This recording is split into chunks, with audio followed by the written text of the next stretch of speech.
ಎಲ್ಲರೂ ನಮಸ್ಕಾರಗಳು. ಎಲ್ಲರಿಗೂ ನಮಸ್ತೆ. Welcome to all of you. ಇಂದಿನ ಕಾರ್ಯಕ್ರಮಕ್ಕೆ ತಮಗೆಲ್ಲರಿಗೂ ಸುಸ್ವಾಗತ. 21 ದಿವಸ ಸಮಗ್ರ ಸ್ವಾಸ್ಥ್ಯ ಕಾರ್ಯಕ್ರಮದಲ್ಲಿ ಇವತ್ತಿನ ಕಾರ್ಯಕ್ರಮಕ್ಕೆ ಪ್ರತಿಯೊಬ್ಬರಿಗೂ ಸ್ವಾಗತ.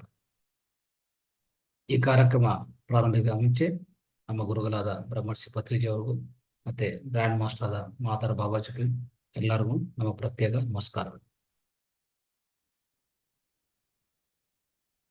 ಸ್ನೇಹಿತರೆ, ಇವತ್ತಿನ ಕಾರ್ಯಕ್ರಮದಲ್ಲಿ ಈ 1 ಗಂಟೆ ಕಾರ್ಯಕ್ರಮದಲ್ಲಿ ನಾವು 45 ನಿಮಿಷ ಆಳವಾದ ಧ್ಯಾನ ಅಭ್ಯಾಸ ಮಾಡೋಣ. ಆನಾಪಾನಸತಿ ಧ್ಯಾನ ಆದ್ಮೇಲೆ 15 ನಿಮಿಷ 20 ನಿಮಿಷ ಖಂಡಿತವಾಗಿ ನಾವು ಒಂದು ಆಧ್ಯಾತ್ಮಿಕ ವಿಜ್ಞಾನ, ಆಧ್ಯಾತ್ಮಿಕ ಪರಿಕಲ್ಪನಾ ತಿಳ್ಕೊಳ್ಳೋಕೆ ಪ್ರಯತ್ನ ಮಾಡ್ತೀವಿ.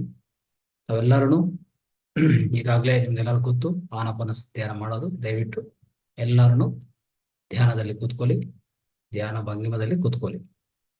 ಆನಾಪಾನಸತಿ ಧ್ಯಾನ ದಯವಿಟ್ಟು ಎಲ್ಲರೂ ಪ್ರಾರಂಭಿಸಿ. ಸ್ನೇಹಿತರೆ, ಡಿಲೇ ಮಾಡಕ್ ಹೋಗ್ಬೇಡಿ. ಈಗಾಗಲೇ 4 ನಿಮಿಷ ಮೀರಿದೆ. ಪ್ರತಿಯೊಬ್ಬರೂ ಆನಾಪಾನಸತಿ ಧ್ಯಾನದಲ್ಲಿ ಕೂತ್ಕೊಳ್ಳಿ. ಯಾರ್ಯಾರು ಹೊಸಬರು ಜಾಯ್ನ್ ಆಗಿದ್ರು ನಾನು ಸಲಹೆಗಳು ಹೇಳ್ತೀನಿ, ಇನ್ಸ್ಟ್ರಕ್ಷನ್ಸ್ ಹೇಳ್ತೀನಿ, ದಯವಿಟ್ಟು ಪಾಲನೆ ಮಾಡಿ. 2 ಕೈಗಳು ಕ್ರಾಸ್ ಮಾಡ್ಕೊಳ್ಳಿ, 2 ಪಾದಗಳು ತರ ಕ್ರಾಸ್ ಮಾಡ್ಕೊಳ್ಳಿ. ಸೋಫಾ ಮೇಲೆ ಕೂತ್ಕೊಳ್ಳಿ, ಇಲ್ಲಾಂದ್ರೆ ಚೇರ್ ಮೇಲೆ ಕೂತ್ಕೋಬಹುದು, ನೇಲ ಮೇಲೆ ಕೂತ್ಕೋಬಹುದು. ಮ್ಯಾಟ್ ಹಾಕೊಂಡು ನೇಲ ಮೇಲೆ ಕೂತ್ಕೊಳ್ಳಿ. ನೇಲ ಮೇಲೆ ಕೂತ್ಕೊಂಡಿದ್ರೆ ಸುಖಾಸನ ಹಾಕೊಂಡು ಕೂತ್ಕೊಂಡು, ಆಮೇಲೆ ಚೇರ್ ಮೇಲೆ ಸೋಫಾ ಮೇಲೆ ಕೂತ್ಕೊಂಡ್ರೆ ಖಂಡಿತವಾಗಿ ನಿಮ್ಮ 2 ಪಾದಗಳು ಕ್ರಾಸ್ ಮಾಡ್ಕೊಳ್ಳಿ. ಕೆಳಗಡೆ 2 ಪಾದಗಳು ಕ್ರಾಸ್ ಮಾಡ್ಕೊಳ್ಳಿ. ನಿಟಾರಾಗಿ ಕೂತ್ಕೊಳ್ಳಿ. ಆದಷ್ಟು ನಿಟಾರಾಗಿರ್ಬೇಕು. ಬೆನ್ನು ನಿಟಾರಾಗಿ ಇಟ್ಕೋಬೇಕು. ಯಾವುದೇ ಬೆಳಕಿರಬಾರ್ದು. ಜಾಸ್ತಿ ಬೆಳಕು ತೆಗಿಬಿಡಿ. ಕತ್ತಲಿರ್ಬೇಕು. ಯಾವುದೇ ಧ್ವನಿ ಬರಬಾರ್ದು ಆಚೆ ಕಡೆಯಿಂದ. 1 ಲೋಟೆ ನೀರು ಕುಡಿಬಹುದು. ಧ್ಯಾನ ಪ್ರಾರಂಭಿಸ ಮುಂಚೆ 1 ಲೋಟೆ ನೀರು ಕುಡಿಬಹುದು. ಇನ್ನೊಂದು ಲೋಟೆ ನೀರು ಪಕ್ಕದಲ್ಲಿ ಇಟ್ಕೊಳ್ಳಿ. ಧ್ಯಾನ ಅಭ್ಯಾಸ ಆದ್ಮೇಲೆ ಆ ನೀರು ನೀವು ಕುಡಿಯಬಹುದು. ಶಕ್ತಿಯುತ ನೀರಾಗುತ್ತೆ. ಸ್ನೇಹಿತರೆ, ಎಲ್ಲಾರನು ಆರಾಮಾಗಿ ಕೂತ್ಕೊಂಡಿದ್ವಿ. ಕೈ ಕ್ರಾಸ್ ಮಾಡ್ಕೊಂಡು, ಕಾಲು ಕ್ರಾಸ್ ಮಾಡ್ಕೊಂಡು, ಬೆನ್ನು ನಿಟಾರ ಇಟ್ಕೊಂಡು, ಈಗ ಕೊನೆಯದಾಗಿ ಎಲ್ಲಾರನು 2 ಕಣ್ಣುಗಳನ್ನು ಮುಚ್ಕೊಳ್ಳಿ. ಪ್ರತಿಯೊಬ್ಬರನ್ನು ಕಣ್ಣು ಮುಚ್ಕೊಳ್ಳಿ. ದಯವಿಟ್ಟು ಆರಾಮಾಗಿ, ಮೃದುವಾಗಿ, ಸುಲಭವಾಗಿ, ಸರಳವಾಗಿ ನಮ್ಮ 2 ಕಣ್ಣುಗಳನ್ನು ಮುಚ್ಕೊಂಡಿದ್ವಿ.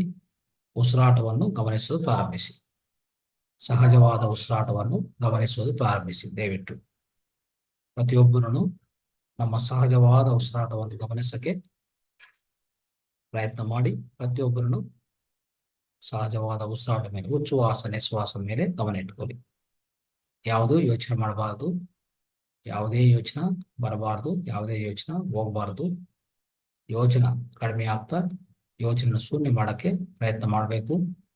ಅದಕ್ಕೆ ನಮ್ಮ ಶ್ವಾಸನ ಗಮನಿಸ್ತಾ ಹೋಗ್ಬೇಕು. ಸ್ನೇಹಿತರೆ, ಶ್ವಾಸನ ಗಮನಿಸ್ತಾ ಕೂತ್ಕೊಂಡ್ರೆ ಎಲ್ಲಾ ಯೋಚನೆಗಳು ತಾವಂತ ಅದೇ ಶೂನ್ಯವಾಗತ್ತೆ. ಎಲ್ಲಾ ಯೋಚನೆಗಳು ಶೂನ್ಯವಾಗತ್ತೆ.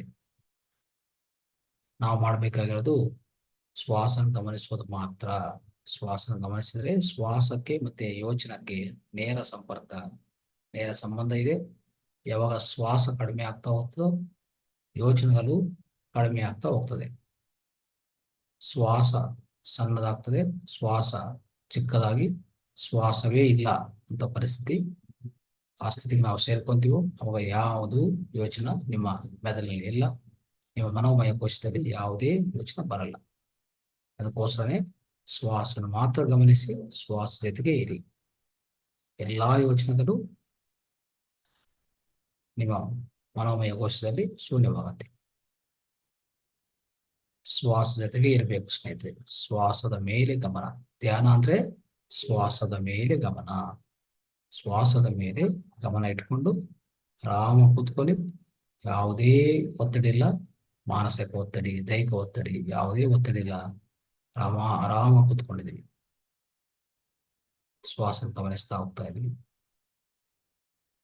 ಯಾವುದೇ ಯೋಚನೆ ಬಂದ್ರು ಯೋಚನೆ ಕತ್ತರಿಸಿ ಈಗ ನಿಮ್ಮ ಶ್ವಾಸದ ಮೇಲೆ ಧ್ಯಾಸ ಇಟ್ಕೊಳ್ಳಿ. ಶ್ವಾಸದ ಮೇಲೆ ಗಮನ ಇಟ್ಕೊಳ್ಳಿ. ಸ್ನೇಹಿತರೆ, ಯಾವುದೇ ಯೋಚನೆ ಬಂದ್ರು ಯೋಚನೆ ಜೊತೆಗೆ ಹೋಗಬಾರದು. ಯೋಚನೆಗಳನ್ನು ಕತ್ತರಿಸಿ ಶ್ವಾಸದ ಮೇಲೆ ಗಮನ ಇಟ್ಕೊಳ್ಳಿ. ಅದುವೇ ಧ್ಯಾನ ಪದ್ಧತಿ.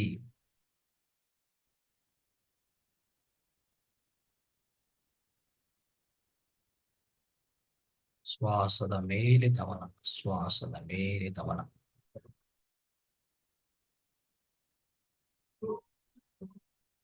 ಶ್ವಾಸದಿಂದ ಮನಸ್ಸು ಶೂನ್ಯ ಆಗತ್ತೆ. ಮನಸ್ಸು ಶೂನ್ಯವಾಗಿದ್ರೆ ನಮ್ಮ ಮನೋಮಯ ಕೋಶ ಸ್ವಚ್ಛಗೊಳಿಸ್ಕೊತೀವಿ, ಶುದ್ಧೀಕರಣ ಆಗತ್ತೆ. ತದನಂತರ ನಮ್ಮ ಬ್ರಹ್ಮರಂಧ್ರದಿಂದ ಅತಿ ಹೆಚ್ಚು ಪರಿಣಾಮದಲ್ಲಿ ವಿಶ್ವಶಕ್ತಿ ನಮ್ಮ ಪ್ರಾಣಮಯ ಕೋಶ ಒಳಗಡೆ ಪ್ರವೇಶಿಸ್ತದೆ ಸ್ನೇಹಿತರೆ. ಅದೇ ಧ್ಯಾನದಿಂದ ಲಾಭ. ಧ್ಯಾನದಿಂದ ಏನ್ ಲಾಭ ಸಿಗತ್ತೆ? ವಿಶ್ವಶಕ್ತಿ ನಾವು ಸಂಗ್ರಹಿಸ್ಕೊಂತೀವಿ. ನಮ್ಮ ಪ್ರಾಣಮಯ ಕೋಶ ಒಳಗಡೆ ವಿಶ್ವಶಕ್ತಿನ ಅತಿ ಹೆಚ್ಚು ಪರಿಣಾಮದಲ್ಲಿ ಸಂಗ್ರಹಿಸ್ಕೊಂತೀವಿ. ಶ್ವಾಸದ ಮೇಲೆ ಗಮನ, ಶ್ವಾಸದ ಮೇಲೆ ಗಮನ. ಯಾವುದೇ ಯೋಚನೆ ಬಂದ್ರೂ ಯೋಚನೆ ತಗೋಬಾರ್ದು. ಯೋಚನೆ ಕತ್ತರಿಸಿ ಶ್ವಾಸದ ಮೇಲೆ ಗಮನ ಇಟ್ಕೊಂಡು ಈ 45 ನಿಮಿಷ ಕಾಲ ಯಾವ ಯೋಚನೆಗಳು ಬೇಕಾಗಿಲ್ಲ. ಎಷ್ಟೇ ಇಂಪಾರ್ಟೆಂಟ್ ಇದ್ರೂ ಯಾವುದನ್ನು ಯೋಚನೆ ಮಾಡಕ್ ಹೋಗ್ಬಿಡಿ.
ಇದಾಗಿ 2 ನಿಮಿಷ ಕಾಲ ಸ್ನೇಹಿತರೆ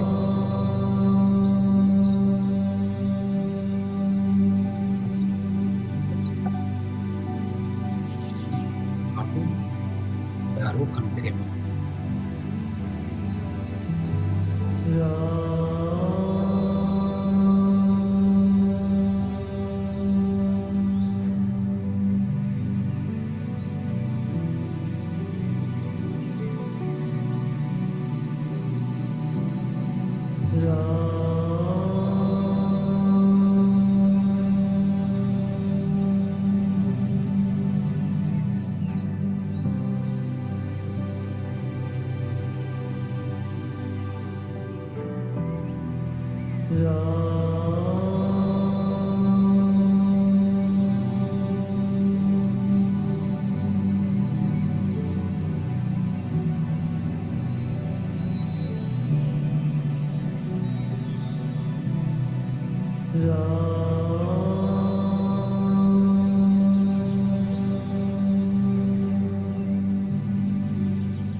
Last 30 seconds. ಕೊನೆಯದಾಗಿ ಕಾಲ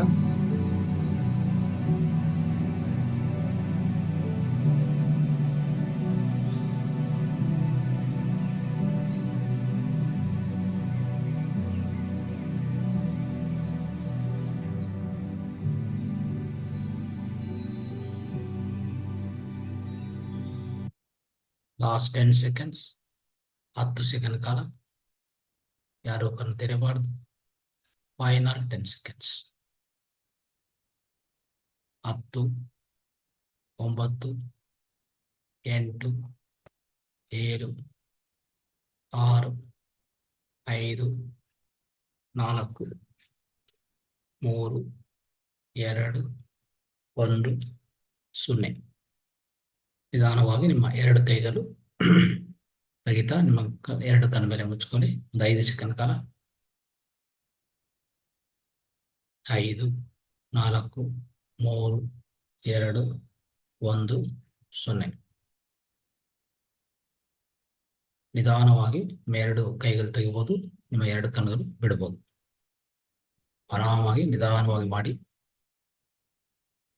ನಿಧಾನವಾಗಿ ದೇಹ ಎಚ್ಚರಿಕೆಗೆ ಬನ್ನಿ. ನಿಧಾನವಾಗಿ ದೇಹ ಎಚ್ಚರಿಕೆಗೆ ಮತ್ತೆ ಪರಿಸರ ಎಚ್ಚರಿಕೆ ಬನ್ನಿ. ದಯವಿಟ್ಟು ಎಲ್ಲರೂ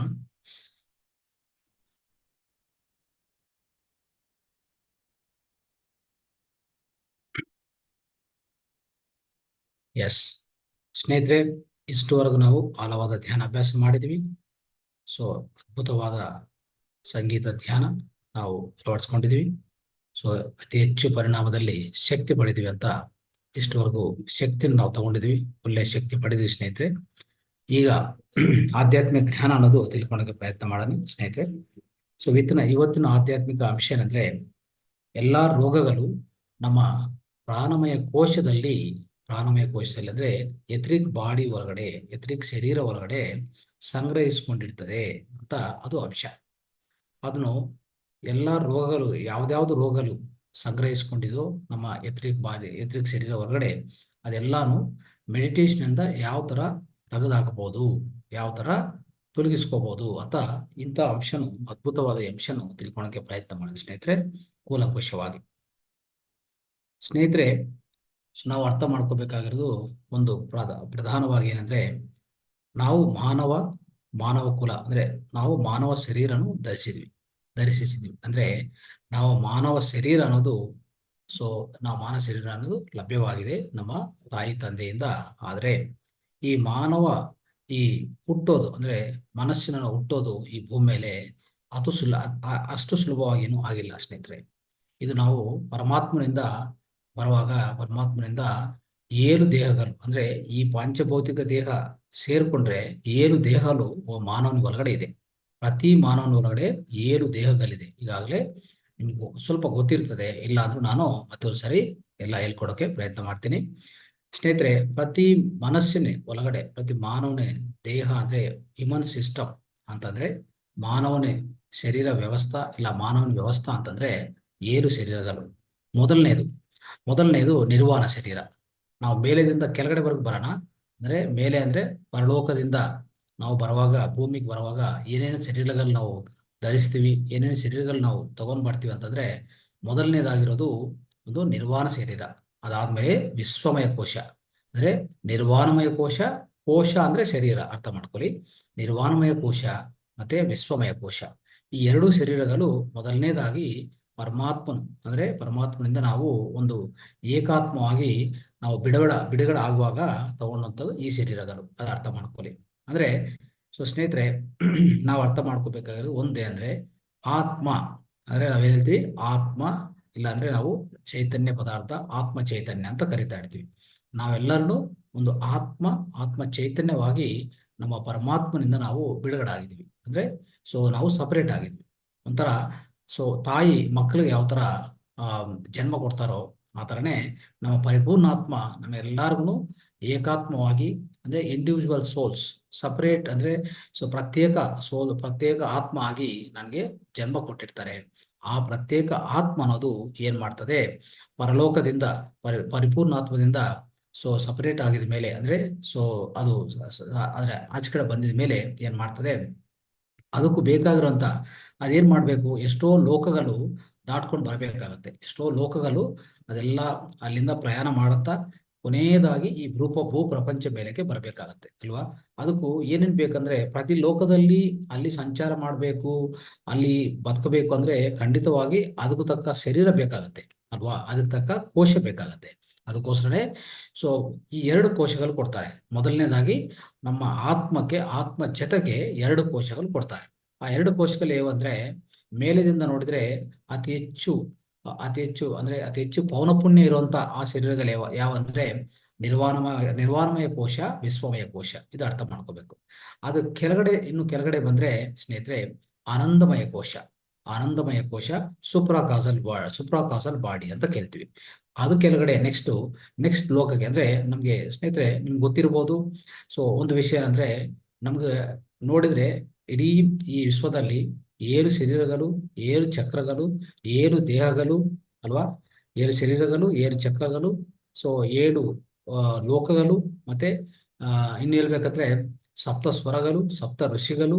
ಈ ಸಪ್ತ ಅನ್ನೋದಕ್ಕೆ ಒಂದು 7 ಅಂದ್ರೆ ಈ ನಂಬರ್ 7 ಇದೆಲ್ಲ, ಈ 7 ಅನ್ನೋದಕ್ಕೆ ತುಂಬಾ ಪ್ರಾಮುಖ್ಯತೆ ಇದೆ. ಇದಕ್ಕೆ ಅರ್ಥ ಇದೆ. ಅದಕ್ಕೋಸ್ಕರ ನಾವು ಅರ್ಥ ಮಾಡ್ಕೊಂಡ್ರೆ, ಎಷ್ಟೋ ಅಂದ್ರೆ 7 ಲೋಕಗಳಿದೆ. ಪ್ರತಿ ಲೋಕಕ್ಕೆ ಆ ಲೋಕಕ್ಕೆ ಸಂಬಂಧಿತ ಒಂದು ಶರೀರ ಇರುತ್ತೆ ಅಲ್ವಾ, ಒಂದು ಕೋಶ ಇರುತ್ತೆ. ಅದೇ ಕೋಶಗಳು ಈಗ ಆತ್ಮ ಧರಿಸ್ತಾ ಹೋಗ್ತಾ ಇದೆ. ಅಂದ್ರೆ ಒಂದು ಲೋಕದಿಂದ ಒಂದು ಶರೀರ, ಇನ್ನೊಂದು ಲೋಕದ ಸಂಬಂಧ ಇನ್ನೊಂದು ಶರೀರ, ಅದರ ಎಲ್ಲಾ ಶರೀರಗಳನ್ನು ಧರಿಸ್ಕೊಂಡು ಭೂಮಿ ಮೇಲೆ ಕೊನೆಯದಾಗಿ ಬಂದಿದ ಮೇಲೆ ಅಲ್ಲಿ ನಿಮ್ಗೆ ಸಿಗುವಂಥದ್ದು ಅದೇ ಭೌತಿಕ ದೇಹ, ಅಂದ್ರೆ ಈ ಸ್ಥೂಲ ಶರೀರ ಅಂತ ಕರಿತೀವಿ ನಾವು. ಸ್ನೇಹಿತರೆ, ಈಗ ಏನಾಯ್ತು, ಮೇಲೆಯಿಂದ ಬರುವಾಗ ನಮ್ಗೇನಾಯ್ತು, ಆನಂದಮಯ ಕೋಶ ಸಿಕ್ತು. ಆನಂದಮಯ ಕೋಶ ಅದು ಸುಪ್ರಾ ಕಾಸಲ್ ವರ್ಲ್ಡ್ ಅಂತ ಕರಿತೀವಿ. ಅದು ಕೆಳಗಡೆ ಕಾಸಲ್ ವರ್ಲ್ಡ್ ಅಂತ ಕರಿತೀವಿ. ಕಾಸಲ್ ಬಾಡಿ ಅಂತ ಕರಿತೀವಿ, ಕಾರಣ ಶರೀರ. ಅದಕ್ಕೆ ಇನ್ನೊಂದು ಹೆಸರೇನೆಂದ್ರೆ ವಿಜ್ಞಾನಮಯ ಕೋಶ ಅಂತ ಕರಿತೀವಿ. ವಿಜ್ಞಾನಮಯ ಕೋಶ ಕೆಳಗಡೆ ಇರೋದು ಏನಂದ್ರೆ ಆಸ್ಟ್ರಲ್ ಬಾಡಿ, ಅಂದ್ರೆ ಸೂಕ್ಷ್ಮ ಶರೀರ ಅಂತ ಕರಿತೀವಿ. ಅದನ್ನೇ ಏನಂತ ಕರಿತೀವಿ ಅಂದ್ರೆ ಮನೋ ಮೆಂಟಲ್ ಬಾಡಿ ಅಂತ ಕರೆಯಬಹುದು. ಮೆಂಟಲ್ ಬಾಡಿ ಅಂತಾನು ಕರೆಯಬಹುದು. ಸೊ ಮನೋಮಯ ಕೋಶ ಅಂತ ಕರೆಯಬಹುದು ಸ್ನೇಹಿತರೆ. ಅದು ಆಸ್ಟ್ರಲ್ ಬಾಡಿ, ಸೂಕ್ಷ್ಮ ಶರೀರ, ಆಸ್ಟ್ರಲ್ ಬಾಡಿ, ಮನೋಮಯ ಕೋಶ, ಮತ್ತೆ ಈ ತರ ವಿಧ ವಿಧ ಬೇರೆ ಬೇರೆ ಹೆಸರುಗಳಿರ್ತದೆ. ಇದೆಲ್ಲ ನಾವು ನೆನ್ಪಿಟ್ಕೋಬೇಕಾಗತ್ತೆ. ಅದು ಕೆಳಗಡೆ ಬಂದ್ರೆ ಇನ್ನು ಸ್ನೇಹಿತರೆ ನಮ್ಮ ದೇಹಕ್ಕೆ ಸಂಬಂಧಿತ ಅಂದ್ರೆ ಯಾವಾಗ ನಾವು ಆಸ್ಟ್ರಲ್ ಬಾಡಿ, ಸೂಕ್ಷ್ಮ ಶರೀರ ದಾಟಿ ಕೆಳಗಡೆ ಹೋಗ್ತೀವೋ ಅವಾಗ ಸಿಗುವಂಥದ್ದು ಎರಡು ಶರೀರಗಳು. ಈ ಮಾನವನ ಶರೀರ ಜೊತೆಗೆ ಎರಡು ಶರೀರಗಳು ಸಿಗತ್ತೆ. ಒಂದು ಶರೀರ, ಆ ಶರೀರದ ಹೆಸರೇ ಎಥ್ರಿಕ್ ಬಾಡಿ, ಪ್ರಾಣಮಯ ಕೋಶ, ಲಿಂಗ ಶರೀರ, ಕಾಂತಿ ಶರೀರ, ಇದು ಪ್ರಾಣಮಯ ಕೋಶ, ಎನರ್ಜಿ ಬಾಡಿ. ಇಷ್ಟೆಲ್ಲ ಹೆಸರುಗಳಿರ್ತದೆ ಅದಕ್ಕೆ ಅಲ್ವಾ. ಸೊ ಅದು ಏನಂತಂದ್ರೆ ನಮ್ಮ ಅದಂತ ತದನಂತರ ಏನಾಗ್ತದೆ, ಕೊನೆಯದಾಗಿ ನಮ್ಮ ಕಂಟಿಗೆ ಕಾಣಿಸ್ತಾ ಇರೋಂಥ ಈ ಘನವಾಗಿ ಅಂದ್ರೆ ಘನೀಕೃತವಾಗಿರುವಂತ ಈ ಶರೀರ ಏನಂತಂದ್ರೆ ಅದು ಸ್ಥೂಲ ಶರೀರ. ಹೆಸರು ಸ್ಥೂಲ ಶರೀರ, ಪಾಂಚಭೌತಿಕ ಶರೀರ, ಇಲ್ಲ ಅಂದ್ರೆ ನಮ್ಮ ಫಿಸಿಕಲ್ ಬಾಡಿ ಅಂತ ಇಂಗ್ಲಿಷಲ್ಲಿ ಕರಿತೀವಿ.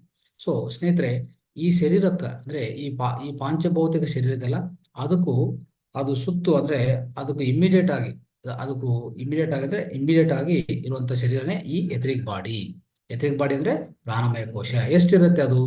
ಈ ಫಿಸಿಕಲ್ ಬಾಡಿ ಅಂದ್ರೆ ಈ ಸ್ಥೂಲ ಶರೀರದಿಂದ 1 ಇಂಚ್ ಅಂದ್ರೆ 12.5 ಸೆಂಟಿಮೀಟರ್ಸ್ ಇರುವಂತ ಅಂತ ಅಷ್ಟು ದಪ್ಪದಾಗಿರ್ತದೆ ಅಷ್ಟೇ.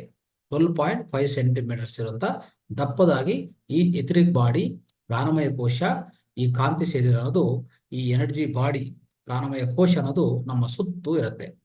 ನಮ್ಮ ಈ ಫಿಸಿಕಲ್ ಬಾಡಿ ಸುತ್ತು ಇರುತ್ತೆ. ಅದು ಅರ್ಥ ಮಾಡ್ಕೋಬೇಕು ನಾವು. ಸೊ ಇನ್ನೊಂದು ಏನಂದ್ರೆ, ಈ ಪ್ರಾಣಮಯ ಕೋಶ, ಈ ನಮ್ಮ ಸ್ಥೂಲ ಶರೀರ, ಈ ಪ್ರಾಣಮಯ ಕೋಶ, ಸ್ಥೂಲ ಶರೀರ ಎರಡೂ ಅಂದ್ರೆ ಎಥ್ರಿಕ್ ಬಾಡಿ, ಫಿಸಿಕಲ್ ಬಾಡಿ ಎರಡು ಒಂದೇ ತರ ಇರ್ತದೆ ಸ್ನೇಹಿತರೆ. ಇಲ್ಲಿ ನಮ್ಗೆ ಎಲ್ಲಿ ಕಣ್ಣಿದೆ, ಎಲ್ಲಿ ಕಿವಿ ಇದೆ, ಎಲ್ಲಿ ಮೂಗಿದೆ, ಯಾವ ತರ ನಾವು ನಮ್ಮ ಶರೀರ ಪೂರ್ತಿ ಆಕಾರ ಯಾವ ತರ ಇದೆ, ಇದೇ ಆಕಾರದಲ್ಲಿ ನಮ್ಮ ಎಥ್ರಿಕ್ ಬಾಡಿನೂ ಅದೇ ತರ ಇರ್ತದೆ. ಅರ್ಥ ಮಾಡ್ಕೊಳ್ಳಿ. ಆದ್ರೆ ಎಥ್ರಿಕ್ ಬಾಡಿ ಅಂದ್ರೆ ಈ ಪ್ರಾಣಮಯ ಕೋಶ, ಅನ್ನಮಯ ಕೋಶ, ಇದನ್ನೇ ಅನ್ನಮಯ ಕೋಶ ಅಂತ ಕರಿತೀವಿ, ಇಲ್ಲಾಂದ್ರೆ ಸ್ಥೂಲ ಶರೀರ ಅಂತ ಕರಿತೀವಿ. ಈ ಅನ್ನಮಯ ಕೋಶ, ಪ್ರಾಣಮಯ ಕೋಶ ಎರಡೂ ಒಂದೇ ತರ ಇರ್ತದೆ. ಇದನ್ನು ನೀವು ಪ್ರಧಾನವಾಗಿ ಅರ್ಥ ಮಾಡ್ಕೋಬೇಕು. ಅಂದ್ರೆ ಇದ್ರ ಒಳಗಡೆ ಏನೇನು ಅವಯವಗಳು, ಅಂಗಗಳಿದೆಯೋ ಇದೆಲ್ಲಾನು ಈ ಡೂಪ್ಲಿಕೇಟ್ ಅಂದ್ರೆ ಒಂದು ಜಿರಾಕ್ಸ್ ತರ ಈ ಪ್ರಾಣಮಯ ಕೋಶದಲ್ಲಿ ಇರ್ತದೆ. ಅರ್ಥ ಮಾಡ್ಕೊಳ್ಳಿ. ಅಂದ್ರೆ ಯಾವುದೇ ವ್ಯಾಧಿ ಇಲ್ಲಿ ಬರ್ತಾ ಇದೆ ಅಂದ್ರೆ ನೀವು ಅನ್ಕೊಂತೀರಿ ಇಲ್ಲಿ ವ್ಯಾಧಿ ಇಲ್ಲಿದೆ ಅಂತ, ಅಲ್ಲಿ ಇಲ್ಲ. ಅದಕ್ಕೂ ಜನ್ಮಸ್ಥಾನ ಅಲ್ಲಿಲ್ಲ. ಜನ್ಮಸ್ಥಾನ ಅನ್ನೋದು ಹುಟ್ಟಿರೋದು ಸ್ಥಾನ ಎಲ್ಲಿ ಅಂದ್ರೆ ಇಲ್ಲಿರೋದು, ಈ ಪ್ರಾಣಮಯ ಕೋಶದಲ್ಲಿ ಹುಟ್ಟಿರ್ತದೆ. ಯಾವುದು ವ್ಯಾಧಿ ಹುಟ್ಟಿರೋದು ಇಲ್ಲೇ ಹುಟ್ಟೋದು. ಯಾಕಂದ್ರೆ ಇದೇನಿದೆ ಅಂದ್ರೆ ಸ್ನೇಹಿತರೆ, ಇದೊಂಥರ ಒಂದು ಇನ್ಸ್ಟ್ರೂಮೆಂಟು, ಇಲ್ಲಾಂದ್ರೆ ಒಂದು ಪರಿಕರ. ಆ ಪರಿಕರಕ್ಕೆ ನೋಡಿ, ಇವಾಗ ಬಲ್ಬ್ ತಗೊಳ್ಳಿ. ಆ ಬಲ್ಬ್ಗೆ ನೀವು ವಿದ್ಯುತ್ ಶಕ್ತಿ ಕೊಟ್ರೆ ಕೆಲಸ ಮಾಡತ್ತಾ, ಇಲ್ಲ ವಿದ್ಯುತ್ ಶಕ್ತಿ ತೆಗೆದ್ರೂ ಕೆಲಸ ಮಾಡತ್ತಾ? ವಿದ್ಯುತ್ ಶಕ್ತಿ ತೆಗೆದ್ರೆ ಆ ಬಲ್ಬ್ ಯಾವುದಕ್ಕೂ ಯೂಸ್ ಇಲ್ಲ. ನೀವು ಯಾರಿಗಾದ್ರೂ ಫ್ರೀ ಕೊಟ್ಟರು ತಗೊಂಡು ಏನು ಆಗಲ್ಲ. ವಿದ್ಯುತ್ ಶಕ್ತಿ ಇದ್ರೇನೆ ಅದಕ್ಕೂ ಉಪಯೋಗ, ಅದು ಪ್ರಯೋಜನ ಅಲ್ವಾ. ಅದೇ ಅದನ್ನ ನಾವು ಅರ್ಥ ಮಾಡ್ಕೋಬೇಕಾದ್ರೆ, ಇದನ್ನು ಈ ಪಾಂಚಭೌತಿಕ ದೇಹದಲ್ಲಿ ಏನಿರ್ತದೆ, ಸ್ನಾಯುಗಳು, ಒಂದು ರಕ್ತ, ಮಾಂಸ, ಎಲ್ಲ ಇದರಲ್ಲಿ ಅವಯವಗಳು ಇಷ್ಟೇ ಇರೋದು. ಇದಕ್ಕೂ ಏನಾದ್ರೂ ನೀವು ಪ್ರಾಣಶಕ್ತಿ ಕೊಟ್ಟಿಲ್ಲ ಅಂದ್ರೆ ನೋಡಿ, ಈಗಾಗಲೇ ಹೇಳ್ತಾ ಇರ್ತೀವಲ್ಲ, ಸೊ ಪ್ರಾಣ ಇದ್ರೆ ಶಿವ, ಪ್ರಾಣ ಹೋದ್ರೆ ಶವ ಅಂತ ಕರಿತೀವಿ. ಅಂದ್ರೆ ಅಷ್ಟು ಇದಕ್ಕೇನು ಬೆಲೆ ಇಲ್ಲ ಸ್ನೇಹಿತರೆ. ಮತ್ತೆ ಇದಕ್ಕೆ ಬೆಲೆ ಎಲ್ಲಿಂದ ಬಂತು? ಈ ಪ್ರಾಣಮಯ ಕೋಶದಿಂದ ಬಂತು. ಅರ್ಥ ಮಾಡ್ಕೊಳ್ಳಿ, ಈ ಪ್ರಾಣಮಯ ಕೋಶದಿಂದ ಮಾತ್ರ ಬಂತು ಸ್ನೇಹಿತರೆ. ಈ ತರ ಇರುವಾಗ ಏನಾಗ್ತದೆ, ಈ ಪ್ರಾಣಮಯ ಕೋಶಕ್ಕೂ ನಾವು ಯಾವಾಗ್ಲೂ ಹೆಚ್ಚು ಶಕ್ತಿ ತುಂಬುತ್ತಾ ಇರ್ಬೇಕು.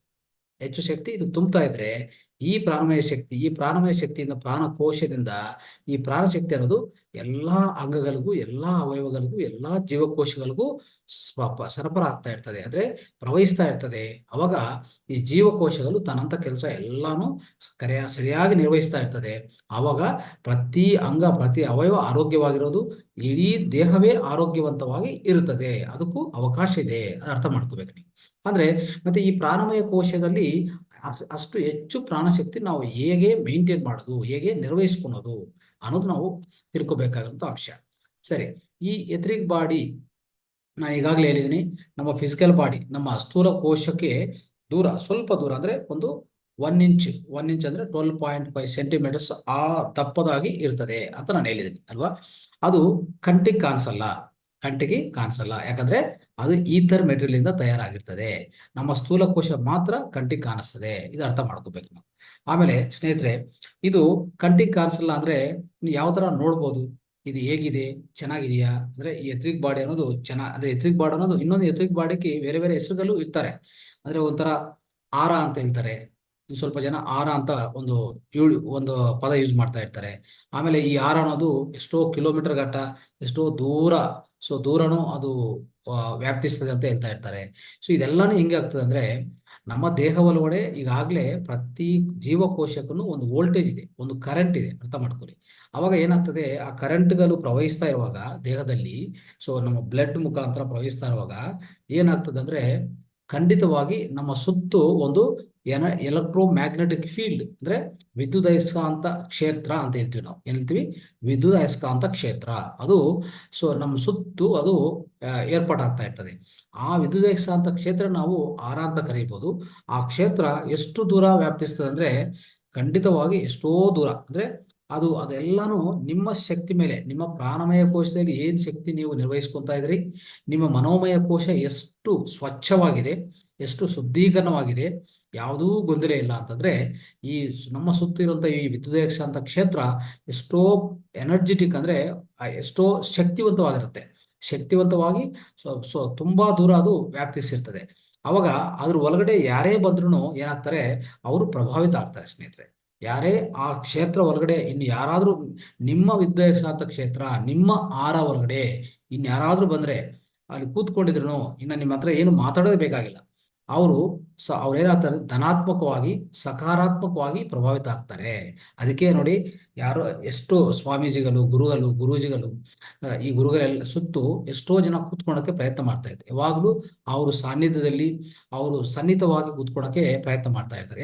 ಯಾಕೆ ಆ ಥರ ಪ್ರಯತ್ನ ಮಾಡ್ತಾರೆ ಅಂದ್ರೆ, ಅವರು ಆರ ಹೊರಗಡೆ ಅವ್ರಿಗೆ ಪೀಸ್ ಆಫ್ ಮೈಂಡು ಮತ್ತೆ ಒಂದು ಶಕ್ತಿ, ಅವರು ನೋಡಿ, ಒಂದು ಒಂದು ವಿದ್ಯುದಯಸ್ಕಾಂತ ಕ್ಷೇತ್ರ ಅಂದ್ರೆ ಒಂದು ಮ್ಯಾಗ್ನೆಟ್ ತಗೊಳ್ಳಿ, ಒಂದು ಅಯಸ್ಕಾಂತ ತಗೊಳ್ಳಿ. ಅಯಸ್ಕಾಂತ ಸುತ್ತು ಏನಿರ್ತದೆ, ಅದಕ್ಕೆ ತಕ್ಕಂತ ಆಕರ್ಷಣ ಶಕ್ತಿ ಕೆಲಸ ಮಾಡ್ತಾ ಇರ್ತದೆ. ಯಾವುದೇ ಒಂದು ಒಂದು ಕಬ್ಬಿಣ ಪದಾರ್ಥ ಅಲ್ಲಿ ಇಟ್ಟರೆ ಏನಾಗ್ತದೆ, ಅದನ್ನು ಆಕರ್ಷಿಸ್ತದೆ ಅಲ್ವಾ. ಅಂದ್ರೆ ಆ ಶಕ್ತಿ ಅಲ್ಲಿ ಕೆಲಸ ಮಾಡ್ತಾ ಇದೆ. ಅದೇ ತರನೇ ನಮ್ಮ ವಿದ್ಯುದಯಸ್ಕಾಂತ ಕ್ಷೇತ್ರ, ನಮ್ಮ ಸುತ್ತಿರುವಂತ ಆರ ಒಳಗಡೆ ಯಾರೇ ಕೂತ್ಕೊಂಡ್ರು ಈ ಪ್ರಭಾವ ಅನ್ನೋದು ಅವ್ರ ಮೇಲೆ ಖಂಡಿತವಾಗಿರುತ್ತೆ. ಅದು ತುಂಬಾ ಒಳ್ಳೇದೇ ಮಾಡತ್ತೆ. ಅವ್ರಿಗೂ ಏನೇ ಒಂಥರ ಅವ್ರಿಗೆ ಗೊಂದಲ ಇದ್ರು, ಮನಸ್ಸಲ್ಲಿ ಗೊಂದಲ ಇದ್ರು, ದೇಹದಲ್ಲಿ ತೊಂದರೆ ಇದ್ರು, ರೋಗಗಳಿದ್ರು, ವ್ಯಾಧಿಗಳಿದ್ರು, ಅದೆಲ್ಲ ವಾಸಿ ಆಗ್ತಾ ಇರ್ತದೆ ಸ್ನೇಹಿತರೆ. ಅದಕ್ಕೆ ಆಟೋಮೆಟಿಕ್ ಹೀಲಿಂಗ್ ಅಂತ ಹೇಳ್ತೀವಿ ನಾವು. ಇದೇನಂತೀವಿ, ಇದೊಂಥರ ನೈಸರ್ಗಿಕವಾಗಿ ಅವ್ರಿಗೆ ರೋಗಗಳು ಕಡಿಮೆ ಆಗ್ತಾ ಬರ್ತದೆ, ನೈಸರ್ಗಿಕವಾಗಿ ಹೀಲಿಂಗ್ ಆಗ್ತಾ ಇರ್ತದೆ. ಇದನ್ನ ಅರ್ಥ ಮಾಡ್ಕೋಬೇಕು. ಆದ್ರೆ ಸ್ನೇಹಿತರೆ, ಈ ಎಥ್ರಿಕ್ ಬಾಡಿ ಬಗ್ಗೆ ಇನ್ ಸ್ವಲ್ಪ ಅರ್ಥ ಮಾಡ್ಕೊಂಡ್ರೆ, ಕೊನೆಯದಾಗಿ ನಾವು ಯಾವ ತರ ನಮ್ಮ ರೋಗಗಳು ವಾಸಿ ಮಾಡ್ಕೊಳೋದು ಅದು ಆಮೇಲೆ ನೋಡೋಣ, ಕೊನೆಯದಾಗಿ ನೋಡೋಣ. ಆದ್ರೆ ಈ ಎಥ್ರಿಕ್ ಬಾಡಿ ಬಗ್ಗೆ ಇನ್ ಸ್ವಲ್ಪ ತಿಳ್ಕೊಳಕ್ಕೆ ಪ್ರಯತ್ನ ಮಾಡಿ ಸ್ನೇಹಿತರೆ. ಈ ಎಥ್ರಿಕ್ ಬಾಡಿ ಅನ್ನೋದು ಇದೆಯಲ್ಲ, ಇದಕ್ಕೂ ಶಕ್ತಿ ನಾವು ತುಂಬ್ಕೋಬೇಕು, ಯಾವಾಗ್ಲೂ ತುಂಬ್ಕೊಂತ ಇರಬೇಕು. ಏನು ಪ್ರಧಾನ ಮಾರ್ಗಗಳು ಶಕ್ತಿ ತುಂಬಿಕೊಡಕ್ಕಂದ್ರೆ, ಪ್ರಧಾನ ಮಾರ್ಗಗಳು ಈಗಾಗಲೇ ಸ್ವಲ್ಪ ತಿಳ್ಕೊಂಡಿದೀವಿ. ಸೊ ಮತ್ತೊಂದು ಸರ್ ನಾನು ಹೇಳಕ್ ಪ್ರಯತ್ನ ಮಾಡ್ತೀನಿ. ಸೊ ಮೊದಲನೇದು, ನಾವು ಈ ಶ್ವಾಸ ತಗೊಂತೀವಲ್ಲ, ಶ್ವಾಸದಿಂದ ಪ್ರಾಣಶಕ್ತಿ ಹೆಚ್ಚಾಗಿ ಬರ್ತಾ ಇರ್ತದೆ. ಅಂದ್ರೆ ಒಳ್ಳೆ ಶ್ವಾಸ ತಗೊಂಡ್ರೆ, ಒಳ್ಳೆ ಗಾಳಿ ನಾವು ಸೊ ಯಾವಾಗಲೂ ಉಸಿರಾಟ ಮಾಡ್ತಾ ಇದ್ರೆ, ಪಾರ್ಕ್ಗಳಲ್ಲಿ ಮತ್ತೆ ನಮ್ಮ ನದಿ ಪ್ರಾಂತದಲ್ಲಿ, ಒಳ್ಳೆ ಗಾರ್ಡನ್ ಅಲ್ಲಿ ಎಲ್ಲ ಎಲ್ಲಿ ಹೋದ್ರೂ ಒಳ್ಳೆ ಗಾಳಿ ಸಿಗತ್ತೆ ನಿಮ್ಗೆ. ಅವಾಗ ಆ ಒಳ್ಳೆ ಶ್ವಾಸದಿಂದ ನಿಮ್ಗೆ ಸಿಗುವಂಥದ್ದು ಒಳ್ಳೆ ಪ್ರಾಣಶಕ್ತಿ, ಅದನ್ನು ನಿಮ್ಮ ಈ ಪ್ರಾಣಮಯ ಕೋಶ ತುಂಬುತ್ತದೆ. ಅದು ಅರ್ಥ ಮಾಡ್ಕೊಳ್ಳಿ. ಎರಡನೇದು, ನಾವು ಯಾವುದೇ ಒಂದು ಆಹಾರ ಪದಾರ್ಥ, ನಾವು ತಿನ್ನೋ ಆಹಾರ ಪದಾರ್ಥಗಳು ಹೆಂಗಿರ್ಬೇಕಂದ್ರೆ, ಯಾವಾಗಲೂ ಒಂದು ಗ್ರೀನ್ ತರ, ಅಂದ್ರೆ ಈಗಾಗಲೇ ನಾವು ವೆಜಿಟೇಬಲ್ಸ್ ಅಂದ್ರೆ ತರಕಾರಿಗಳು ಮತ್ತೆ ಈ ಸೊಪ್ಪುಗಳು, ಹಣ್ಣುಗಳು ತಿಂತೀವಲ್ಲ, ಇದರಿಂದನೂ ಒಳ್ಳೆ ಪ್ರಾಣಶಕ್ತಿ ನಮ್ಮ ಪ್ರಾಣಮಯ ಕೋಶದಲ್ಲಿ ತುಂಬ್ಕೊತದೆ. ಇದು ಎರಡನೇ ಮಾರ್ಗ. ಮೂರನೇ ಮಾರ್ಗ ಏನಂದ್ರೆ, ಒಳ್ಳೆ ನಿದ್ದೆ ಮಾಡಿದ್ರೆ, ಒಳ್ಳೆ ನಿದ್ದೆ ಮಾಡಿದ್ರೆ ಸ್ನೇಹಿತರೆ ನೋಡಿ, ನೀವು ಮರನೇ ದಿನ ನೀವು ಎದ್ದಿದ್ರೆ ತಕ್ಷಣ ನಿಮ್ಗೆ ಏನ್ ಅನಿಸ್ತದೆ, ನಮ್ಗೆ ಶಕ್ತಿ ಅಂದ್ರೆ ಒಂಥರ ಶಕ್ತಿವಂತವಾಗಿದ್ದೀನಿ ಅಂತ ಅನಿಸ್ತದೆ ನಿಮ್ಗೆ. ಆ ಆ ಆ ಒಂದು ಅನುಭವ ನಿಮ್ಗೆ ಅನಿಸ್ತದೆ ಅಲ್ವಾ? ನಿಮ್ಗೆ ಕಾಣಿಸ್ತಾ ಇರ್ತದೆ, ನಿಮ್ಗೂ ಅದು ನೀವು ಅನುಭವಿಸ್ತಾ ಇರ್ತೀರಿ. ಸೊ ಅಂತ ಅದು ಯಾಕೆ ಆ ಥರ ನಿಮ್ಗೆ ಅನಿಸಿದೆ ಅಂದ್ರೆ ನಿಮ್ಗೆ ಒಳ್ಳೆ ಪ್ರಾಣಶಕ್ತಿ ಸಿಕ್ತು ಅಂತ ಅರ್ಥ. ಅಂದ್ರೆ ಈ ನಿದ್ದೆದಿಂದ ಒಳ್ಳೆ ಪ್ರಾಣಶಕ್ತಿ ಬರುತ್ತೆ. ಅದು ಮೂರನೇ ಮಾರ್ಗ. ನಾಲ್ಕನೇದು ಸ್ನೇಹಿತರೆ, ಯಾವಾಗಲೂ ನೀವು ಈ ಧ್ಯಾನ ಅನ್ನೋದು ನಾವು ಯಾವಾಗಲೂ ಧ್ಯಾನ ಮಾಡ್ತಾ ಹೋದ್ರೆ ಧ್ಯಾನದಿಂದ ಹೆಚ್ಚು ಕಾಸ್ಮಿಕ್ ಎನರ್ಜಿ ಅಂದ್ರೆ ವಿಶ್ವಶಕ್ತಿ ನಾವು ಪಡಿತೀವಲ್ವಾ, ಆ ವಿಶ್ವಶಕ್ತಿನೂ ಸಹ ನಮ್ಮ ಒಳಗಡೆ ಇರುವಂತ ಪ್ರಾಣಶಕ್ತಿನ ಹೆಚ್ಚು ಮಾಡ್ತಾ ಹೋಗ್ತದೆ. ಆ ವಿಶ್ವಶಕ್ತಿಯೇ ಪ್ರಾಣಶಕ್ತಿ ಸ್ನೇಹಿತರೆ. ಸೊ ಅದು ವಿಶ್ವದಲ್ಲಿರುವಾಗ ವಿಶ್ವಶಕ್ತಿ ನಮ್ಮ ಒಳಗಡೆ ಬರುವಾಗ ಅದು ಪ್ರಾಣಶಕ್ತಿ ಆಗಿ ರೂಪಾಂತರಗೊಳಿಸುತ್ತದೆ. ಸೊ ಈ ತರ ಹೆಚ್ಚು ಪ್ರಾಣಶಕ್ತಿ ನಾವು ಈ ಪ್ರಾಣಮಯ ಕೋಶ ಒಳಗಡೆ ತುಂಬಬೇಕಾಗತ್ತೆ. ಅವಾಗ ನಮ್ಮ ಈ ಸ್ಥೂಲ ಶರೀರಕ್ಕೆ ಬೇಕಾಗಿರುವಂತ ಹೆಚ್ಚು ಪರಿಣಾಮದಲ್ಲಿ ಪ್ರತಿ ಕ್ಷಣ ಎಷ್ಟೋ ಶಕ್ತಿನ ಅದು ನಾವು ಸರಬರಾಜು ಮಾಡ್ಕೋಬಹುದು ಸ್ನೇಹಿತರೆ. ಅದು ಅರ್ಥ ಮಾಡ್ಕೊಳ್ಳಿ. ಆಯ್ತು, ಈಗ ಇಷ್ಟು ನಾವು ಅಂದ್ರೆ ಈ ತರ ಮಾರ್ಗಗಳು ತಿಳ್ಕೊಂಡಿದ್ವಿ ಅಲ್ವಾ? ಸೊ ಈ ಮಾರ್ಗದಲ್ಲಿ ಸುಲಭವಾದ ಮಾರ್ಗ ಅಂದ್ರೆ ನಿದ್ದೆ ಸರಿಯಾಗಿ ಬಂದಿಲ್ಲ ಅಂದ್ರೆ ಪ್ರಾಣಶಕ್ತಿ ಬರಲ್ಲ. ಊಟ ಸರಿಯಾದ ಆಹಾರ ಪದಾರ್ಥ ತಿಂದಿಲ್ಲ ಅಂದ್ರೆ ಈ ಪ್ರಾಣಶಕ್ತಿ ಬರಲ್ಲ. ಮತ್ತೆ ಒಳ್ಳೆ ಶ್ವಾಸ, ಈಗಾಗಲೇ ಸಿಟೀಸ್ ಅಲ್ಲಿ ಅರ್ಬನ್ಸ್ ಅಂದ್ರೆ ಈ ನಮ್ಮ ಈ ಪಟ್ಟಣಗಳಲ್ಲಿ ಸಿಟಿಯಲ್ಲಿ ಸರಿಯಾದ ಶ್ವಾಸ ಇಲ್ಲ. ಸೊ ಸ್ವಚ್ಛವಾದ ಗಾಳಿ ಇಲ್ಲ ಅಲ್ವಾ? ಅವಾಗ ನಮ್ಗೆ ಪ್ರಾಣಶಕ್ತಿ ಸರಿಯಾಗಿ ನಮ್ಮ ದೇಹಕ್ಕೆ ಸಿಗಲ್ಲ. ಸೊ ಇಂಥ ಇರುವಾಗ ಏನಂದ್ರೆ ಒಂದೇ ಒಂದು ಸುಲಭವಾದ ಮಾರ್ಗ ನಿಮ್ಗೆ ಒಳ್ಳೆ ಪ್ರಾಣಶಕ್ತಿ ಬರಕ್ಕೆ ಅದೊಂದೇ ನಮ್ಮ ಧ್ಯಾನ ಸ್ನೇಹಿತರೆ. ಧ್ಯಾನ ಅನ್ನೋದು ಎಲ್ಲಿ ಕೂತ್ಕೊಂಡ್ರು ನಾವು ಧ್ಯಾನ ಮಾಡಿದ್ರು ಖಂಡಿತವಾಗಿ ನಮ್ಗೆ ಸಿಗೋದು ಧ್ಯಾನದಿಂದ ಅತಿ ಹೆಚ್ಚು ಪರಿಣಾಮದಲ್ಲಿ ನಮಗೆ ವಿಶ್ವಶಕ್ತಿ ಸಿಗ್ತಾ ಇರ್ತದೆ. ಈ ವಿಶ್ವಶಕ್ತಿ ನಮಗೆ ನಮ್ಮ ದೇಹ ಒಳಗಡೆ ಬಂದ್ಮೇಲೆ ಅದು ಪ್ರಾಣಶಕ್ತಿಯಾಗಿ ರೂಪಾಂತರಗೊಳಿಸ್ಕೊಂತದೆ. ಅಷ್ಟೇ ನಾವು ಮಾಡ್ಬೇಕಾಗಿರೋದು ಅಲ್ವಾ? ಅಂದ್ರೆ ಯಾವಾಗಲೂ ಧ್ಯಾನ ಮಾಡ್ತಾ ಇರಬೇಕು, ಧ್ಯಾನ ಅನ್ನೋದು ಬಿಡಬಾರದು ಅಂತ ನಾವು ಇದಕ್ಕೊಂದು ಸಣ್ಣದಾಗಿ ನಾವು ಒಂದು ತೀರ್ಮಾನ ಮಾಡ್ಕೋಬಹುದು ಅಲ್ವಾ? ಸರಿ, ಆಯ್ತು. ಈಗ ಈ ಎಥರಿಕ್ ಬಾಡಿ ಅಂದ್ರೆ ಈ ಪ್ರಾಣಮಯ ಕೋಶದಲ್ಲಿ ಏನೇನ್ ಇರ್ತದೆ ಅಂತ ತಿಳ್ಕೊಳಕ್ಕೆ ಅರ್ಥ ಮಾಡೋಣ ಸ್ನೇಹಿತರೆ. ಈ ಎಥರಿಕ್ ಬಾಡಿಯಲ್ಲಿ ಪ್ರಧಾನವಾಗಿ 3 ಅಂಶಗಳಂತ ಹೇಳ್ಕೋಬಹುದು ನಾವು. ಮೊದಲನೇದು ನಾಡೀಸ್ ಅಂದ್ರೆ ಏನು? ನಾಡಿಗಳು ಅಂತ ಅರ್ಥ. ನಾಡಿ ಈ ಎನರ್ಜಿ ಟ್ಯೂಬ್ಸ್ ಅಂತ ಹೇಳ್ತೀವಿ ಇಂಗ್ಲಿಷ್ ಅಲ್ಲಿ. ಈ ನಾಡಿಗಳು ಎಷ್ಟಿರ್ತದೆ? 2,72,000 ನಾಡಿಗಳು ಇರ್ತದೆ. ಅದು ಅರ್ಥ ಮಾಡ್ಕೊಳ್ಳಿ. ಆಮೇಲೆ ಇನ್ನೊಂದು ಚಕ್ರಾಸ್ ಅಂತ ಹೇಳ್ತೀವಿ. ಚಕ್ರಾಸ್ ಅಂದ್ರೆ ಈ ಚಕ್ರಗಳು ಅಂದ್ರೆ ಏನಂದ್ರೆ ಅದು ಒಂದು ಎನರ್ಜಿ ಸೆಂಟರ್ಸ್, ಶಕ್ತಿ ಕೇಂದ್ರಗಳು ಅಂತ ನಾವು ಕರೀಬಹುದು. ಎಷ್ಟು ಶಕ್ತಿ ಕೇಂದ್ರಗಳಿದೆ ಸ್ನೇಹಿತರೆ? ನಮ್ಮ ಎಥರಿಕ್ ಬಾಡಿಯಲ್ಲಿ ಸುಮಾರು ಅಂದ್ರೆ ಸಾವಿರಾರು ಚಕ್ರಗಳಿದೆ. ನಾನು ಈಗಾಗಲೇ ಸ್ವಲ್ಪ ಮಟ್ಟದಾಗ ತಿಳ್ಕೊಂಡಿದ್ದ ಪ್ರಕಾರ 1,261 ಇದೆ. ಅಂದ್ರೆ 1,261 ಅಷ್ಟು ಚಕ್ರಗಳಿದೆ, ಅಷ್ಟು ಶಕ್ತಿ ಕೇಂದ್ರಗಳಿದೆ. ಅರ್ಥ ಮಾಡ್ಕೊಳ್ಳಿ. ಆಮೇಲೆ ಇದೇ ಪ್ರಾಣಮಯ ಕೋಶದಲ್ಲಿ ನಮ್ಗೆ 14 ಎನರ್ಜಿ ಮೆರಿಡಿಯನ್ಸ್ ಅಂತ ಇದೆ. ಎನರ್ಜಿ ಚಾನಲ್ಸ್ ಅಂದ್ರೆ ಈ ಎನರ್ಜಿ ಪ್ರವಹಿಸುವಂತ ಈ ಮೆರಿಡಿಯನ್ಸ್ ಅಂತ ಹೇಳ್ತೀವಿ ಅದಕ್ಕೆ. ಓಕೆ, ಸೊ ಅದೊಂದು ಇಂಥ ಮೆರಿಡಿಯನ್ಸು 14 ಇದೆ ಇದೇ ಪ್ರಾಣಮಯ ಕೋಶದಲ್ಲಿ. ಅರ್ಥ ಮಾಡ್ಕೊಳ್ಳಿ. ಆಮೇಲೆ ನಮಗೆ ಪ್ರಧಾನ ನಾಡಿಗಳು 3 ಇದೆ. ಈಗಾಗಲೇ ನಿಮ್ಗೆ ಗೊತ್ತಿರ್ತದೆ 3 ನಾಡಿಗಳು. ಯಾವುದು 3 ನಾಡಿಗಳು ಅಂದ್ರೆ ಇಡನಾಡಿ, ಪಿಂಗಲ ನಾಡಿ ಮತ್ತೆ ಸುಷುಮ್ನ ನಾಡಿ. ಈ ಇಡನಾಡಿ ಅನ್ನೋದು ಈ ಲೆಫ್ಟ್ ಸೈಡ್ ಪ್ರವಹಿಸ್ತಾ ಇರ್ತದೆ. ಅದರಿಂದ ಶಕ್ತಿ ಅನ್ನೋದು ಪೂರ್ತಿ ಈ ಲೆಫ್ಟ್ ಸೈಡ್ ಅಂದ್ರೆ ಈ ಎಡಭಾಗದಲ್ಲಿ ಎಡಗಡೆ ಏನ್ ಮಾಡ್ತದೆ, ಪೂರ್ತಿ ಅವಯವರಿಗೆಲ್ಲ ಆ ನಾಡಿಯಿಂದ ನಿಮ್ಗೆ ಶಕ್ತಿ ಪ್ರವಹಿಸ್ತಾ ಇರ್ತದೆ. ಈ ಬಲಭಾಗದಲ್ಲಿ ಇರುವಂತ ಎಲ್ಲಾ ಅಂಗಗಳಿಗೆ, ಎಲ್ಲಾ ಅವಯವಗಳಿಗೆ ಈ ಇರುವಂತ ಈ ಪಿಂಗಲ ನಾಡಿ ನಮ್ಮ ಶಕ್ತಿಯನ್ನು ಸರಬರಾಜು ಮಾಡ್ತಾ ಇದೆ, ಶಕ್ತಿಯನ್ನು ಪ್ರವಹಿಸ್ತಾ ಇರ್ತದೆ. ಅದರಿಂದ ಎಲ್ಲ ಅಂಗಗಳಿಗೂ ಶಕ್ತಿಯನ್ನು ಪ್ರವಹಿಸ್ತಾ ಇರ್ತದೆ. ಅದು ಎರಡನೇದು. ಮೂರನೇದು ಮಧ್ಯದಲ್ಲಿ ಇರ್ತದೆ. ಇಲ್ಲಿ ಬೆನ್ನು ಮೂಲೆಯಲ್ಲಿ ಇರ್ತದೆ. ಬೆನ್ನು ಮೂಲೆ ಈ ಸ್ಪೈನಲ್ ಕಾರ್ಡ್ ಇದೆಲ್ಲ ಅದು ಜೊತೆಗೆ ಒಂದು ನಾಡಿ ಇರ್ತದೆ, ಅಂದ್ರೆ ಸುಷುಮ್ನ ನಾಡಿ ಅಂತ ಕರಿತೀವಿ. ಈ ನಾಡಿಗಳೆಲ್ಲ ಇದೆ. ನಾಡಿಗಳು ಚಕ್ರಗಳೆಲ್ಲಿದೆ? ಪ್ರಾಣಮಯ ಕೋಶದಲ್ಲಿ ಎಥರಿಕ್ ಬಾಡಿಯಲ್ಲಿದೆ. ಇದು ಯಾವುದನ್ನು ಈ ಫಿಸಿಕಲ್ ಬಾಡಿ ಅಲ್ಲಿ ಇಲ್ಲ. ಅದು ಅರ್ಥ ಮಾಡ್ಕೊಳ್ಳಿ. ಓಕೆ, ಆಯ್ತು. ಈ ಸುಷುಮ್ನ ನಾಡಿ ಮೇಲೆ ಏನಿರ್ತದೆ? ಪ್ರಧಾನವಾಗಿ ನಾವು ಹೇಳ್ಕೊಂತಾರಂತ 7 ಚಕ್ರಗಳಿರ್ತದೆ. ಅರ್ಥ ಆಯ್ತಾ? ಮೂಲಾಧಾರ ಚಕ್ರ, ಸ್ವಾಧಿಷ್ಠಾನ, ಮಣಿಪೂರಕ, ಅನಾಹತ, ವಿಶುದ್ಧ, ಆಗ್ನೇಯ ಚಕ್ರ ಮತ್ತೆ ಸಹಸ್ರಾರ ಅಲ್ವಾ? ಈ 7 ಚಕ್ರಗಳು ಎಲ್ಲಿರ್ತದೆ ಅಂದ್ರೆ ಈ ಸುಷುಮ್ನ ನಾಡಿ ಮೇಲೆ ಇರ್ತದೆ ಸ್ನೇಹಿತರೆ. ಆದ್ರೆ ಇದು ಪ್ರಧಾನ ಕೇಂದ್ರಗಳಂತ ಯಾಕೆ ಹೇಳ್ತೀವಿ ಅಂದ್ರೆ ಚಕ್ರಗಳು, ಈ 7 ಚಕ್ರಗಳು ಯಾಕೆ ಪ್ರಾಧಾನ್ಯವಾಗಿ ಆಗಿದೆ ಅಂದ್ರೆ ಪ್ರತಿಯೊಂದು ಚಕ್ರ ಒಂದೊಂದು ದೊಡ್ಡ ಅಂದ್ರೆ ಒಂದು ಹೇಳ್ಬೇಕಂದ್ರೆ ಪ್ರಾಮುಖ್ಯತೆ ಇರುವಂತ ಅಂಗಗಳು. ಸೊ ಒಂದು ಪ್ರಧಾನ ಅಂಗಗಳಿಗೆ ಅಲ್ಲಿಂದ ಕನೆಕ್ಷನ್ ಇದೆ ಅಂತ ಅರ್ಥ. ಅದಕ್ಕೋಸ್ಕರ ಇದು ಪ್ರಧಾನ ಚಕ್ರಗಳಂತ ನಾವು ಪರಿಗಣಿಸಿದೀವಿ. ಆದ್ರೆ ಅದು ಬಿಟ್ಟು ನಾನು ಈಗಾಗಲೇ ಹೇಳಿದ್ದೀನಿ 1261 ಎನರ್ಜಿ ಸೆಂಟರ್ಸ್ ಇದೆ. ಅರ್ಥ ಮಾಡ್ಕೊಳ್ಳಿ. ಅಂದ್ರೆ ನಮ್ಮ ದೇಹದಲ್ಲಿ ಯಾವುದೇ ಒಂದು ಚಿಕ್ಕ ಜೀವಕೋಶಕ್ಕೂ, ಪ್ರತಿ ಜೀವಕೋಶಕ್ಕೂ, ಪ್ರತಿ ಅಂಗಕ್ಕೂ ಅದಕ್ಕೆ ಬೇಕಾಗಿರುವಂತ ಪ್ರಾಣಶಕ್ತಿ ಅದಕ್ಕೆ ಎಲ್ಲಿಂದ ಬರ್ತದೆ ಅಂದ್ರೆ ಅದಕ್ಕೆ ಹತ್ತಿರ ಇರುವಂತ ಒಂದು ಶಕ್ತಿ ಕೇಂದ್ರದಿಂದ ಬರ್ತಾ ಇರ್ತದೆ. ಪ್ರಾಣಮಯ ಕೋಶದಲ್ಲಿ ಇರುವಂತ ಆ ಶಕ್ತಿ ಕೇಂದ್ರದಿಂದ ಆ ಕೋಶಕ್ಕೂ ಸೊ ನೇರವಾಗಿ ಆ ಶಕ್ತಿ ಪ್ರವಹಿಸ್ತಾ ಇರ್ತದೆ. ಅವಾಗ್ಲೇ ಆ ಜೀವಕೋಶ ಜೀವಂತವಾಗಿರುತ್ತೆ, ತನ್ನ ಕೆಲಸ ಕರೆಕ್ಟ್ ಆಗಿ ಮಾಡಿಕೊಂಡು ಆರೋಗ್ಯವಂತವಾಗಿರುತ್ತೆ.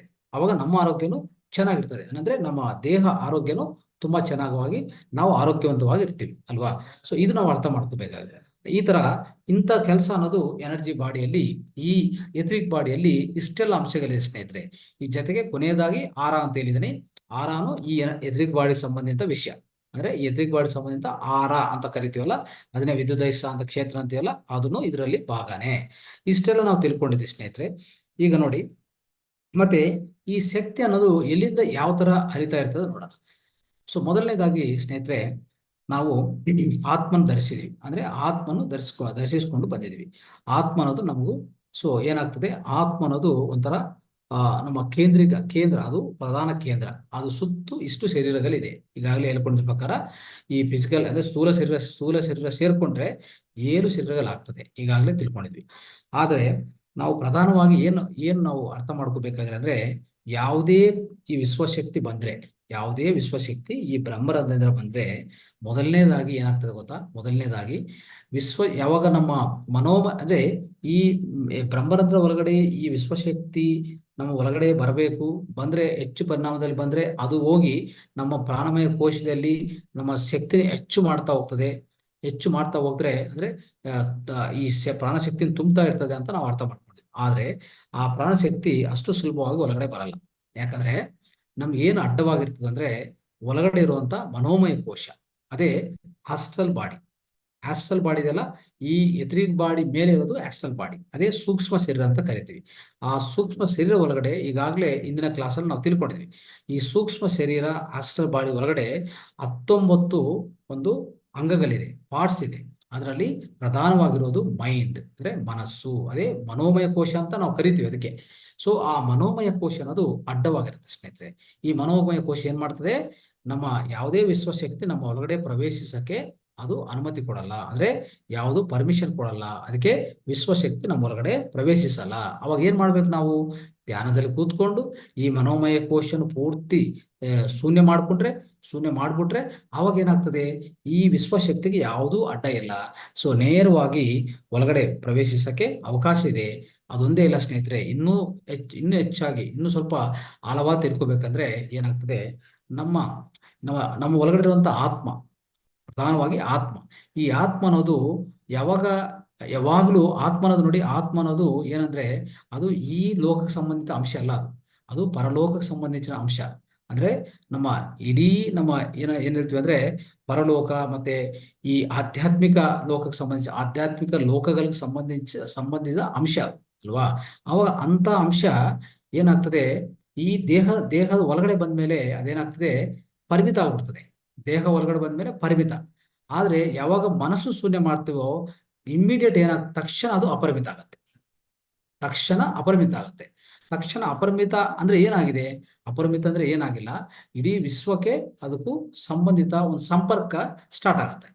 ಆ ಸ್ಟಾರ್ಟ್ ಆಗಿದಕ್ಕೋಸ್ಕರನೇ ಈ ವಿಶ್ವಶಕ್ತಿ ನಿಮ್ಗೆ ತುಂಬಿಕೊಡೋದು. ಇಲ್ಲ ಅಂದ್ರೆ ವಿಶ್ವಶಕ್ತಿ ನಿಮ್ಗೆ ತುಂಬಿಕೊಡುವಂತ ಅವಕಾಶ ಸಿಗಲ್ಲ. ಆದ್ರೆ ಈಗಾಗಲೇ ಎಷ್ಟೋ ಸರಿ ಹೇಳ್ತಾ ಇರ್ತೀವಿ, ಆತ್ಮ ಅನಂತ ಜ್ಯೋತಿ, ಆತ್ಮ ಅತ್ಯಂತ ಶಕ್ತಿವಂತ. ನಮ್ಮ ಒಳಗಡಿರುವಂತ ಆತ್ಮ ಅನ್ನೋದು ಅತಿ ಶಕ್ತಿವಂತವಾಗಿರುವಂತ ಆತ್ಮ ಅಂತ ನಾವು ಹೇಳ್ತಾನೆ ಇರ್ತೀವಿ. ಮತ್ತೆ ಅಷ್ಟು ಶಕ್ತಿವಂತವಾಗಿದ್ರೆ ಮತ್ತೆ ಆ ಶಕ್ತಿ ನಮ್ಗೆ ಯಾಕೆ ಪ್ರಾಣಮಯ ಕೋಶಕ್ಕೆ ಬರ್ತಾ ಇಲ್ಲ? ನೋಡಿ, ಮಧ್ಯದಲ್ಲಿರೋದು ಮನೋಮಯ ಕೋಶ. ಈ ಮನೋಮಯ ಕೋಶಕ್ಕೆ ಶಕ್ತಿ ಬೇಕಾಗಿಲ್ಲ. ಮನೋಮಯ ಕೋಶ ನಾವೇನ್ ಮಾಡ್ಬೇಕು? ಮನೋಮಯ ಕೋಶನ ಯಾವಾಗ ಬೇಕಂದ್ರೆ ಅವಾಗ ನಾವು ಉಪಯೋಗಿಸ್ಕೋಬೇಕು. ಆ ತಕ್ಷಣ ಏನ್ ಮಾಡ್ಬೇಕು? ನಾವು ಕ್ಲೀನ್ ಮಾಡ್ಕೋಬೇಕು, ಶುದ್ಧಿ ಮಾಡ್ಕೋಬೇಕು ಅಷ್ಟೇ. ಈಗ ನೋಡಿ, ಮನೆ ಎಲ್ಲ ಬೆಳಗ್ಗೆಯಿಂದ ಸಾಯಂಕಾಲವರೆಗೂ ಮನೆಯನ್ನು ನಾವು ಉಪಯೋಗಿಸ್ತೀವಿ.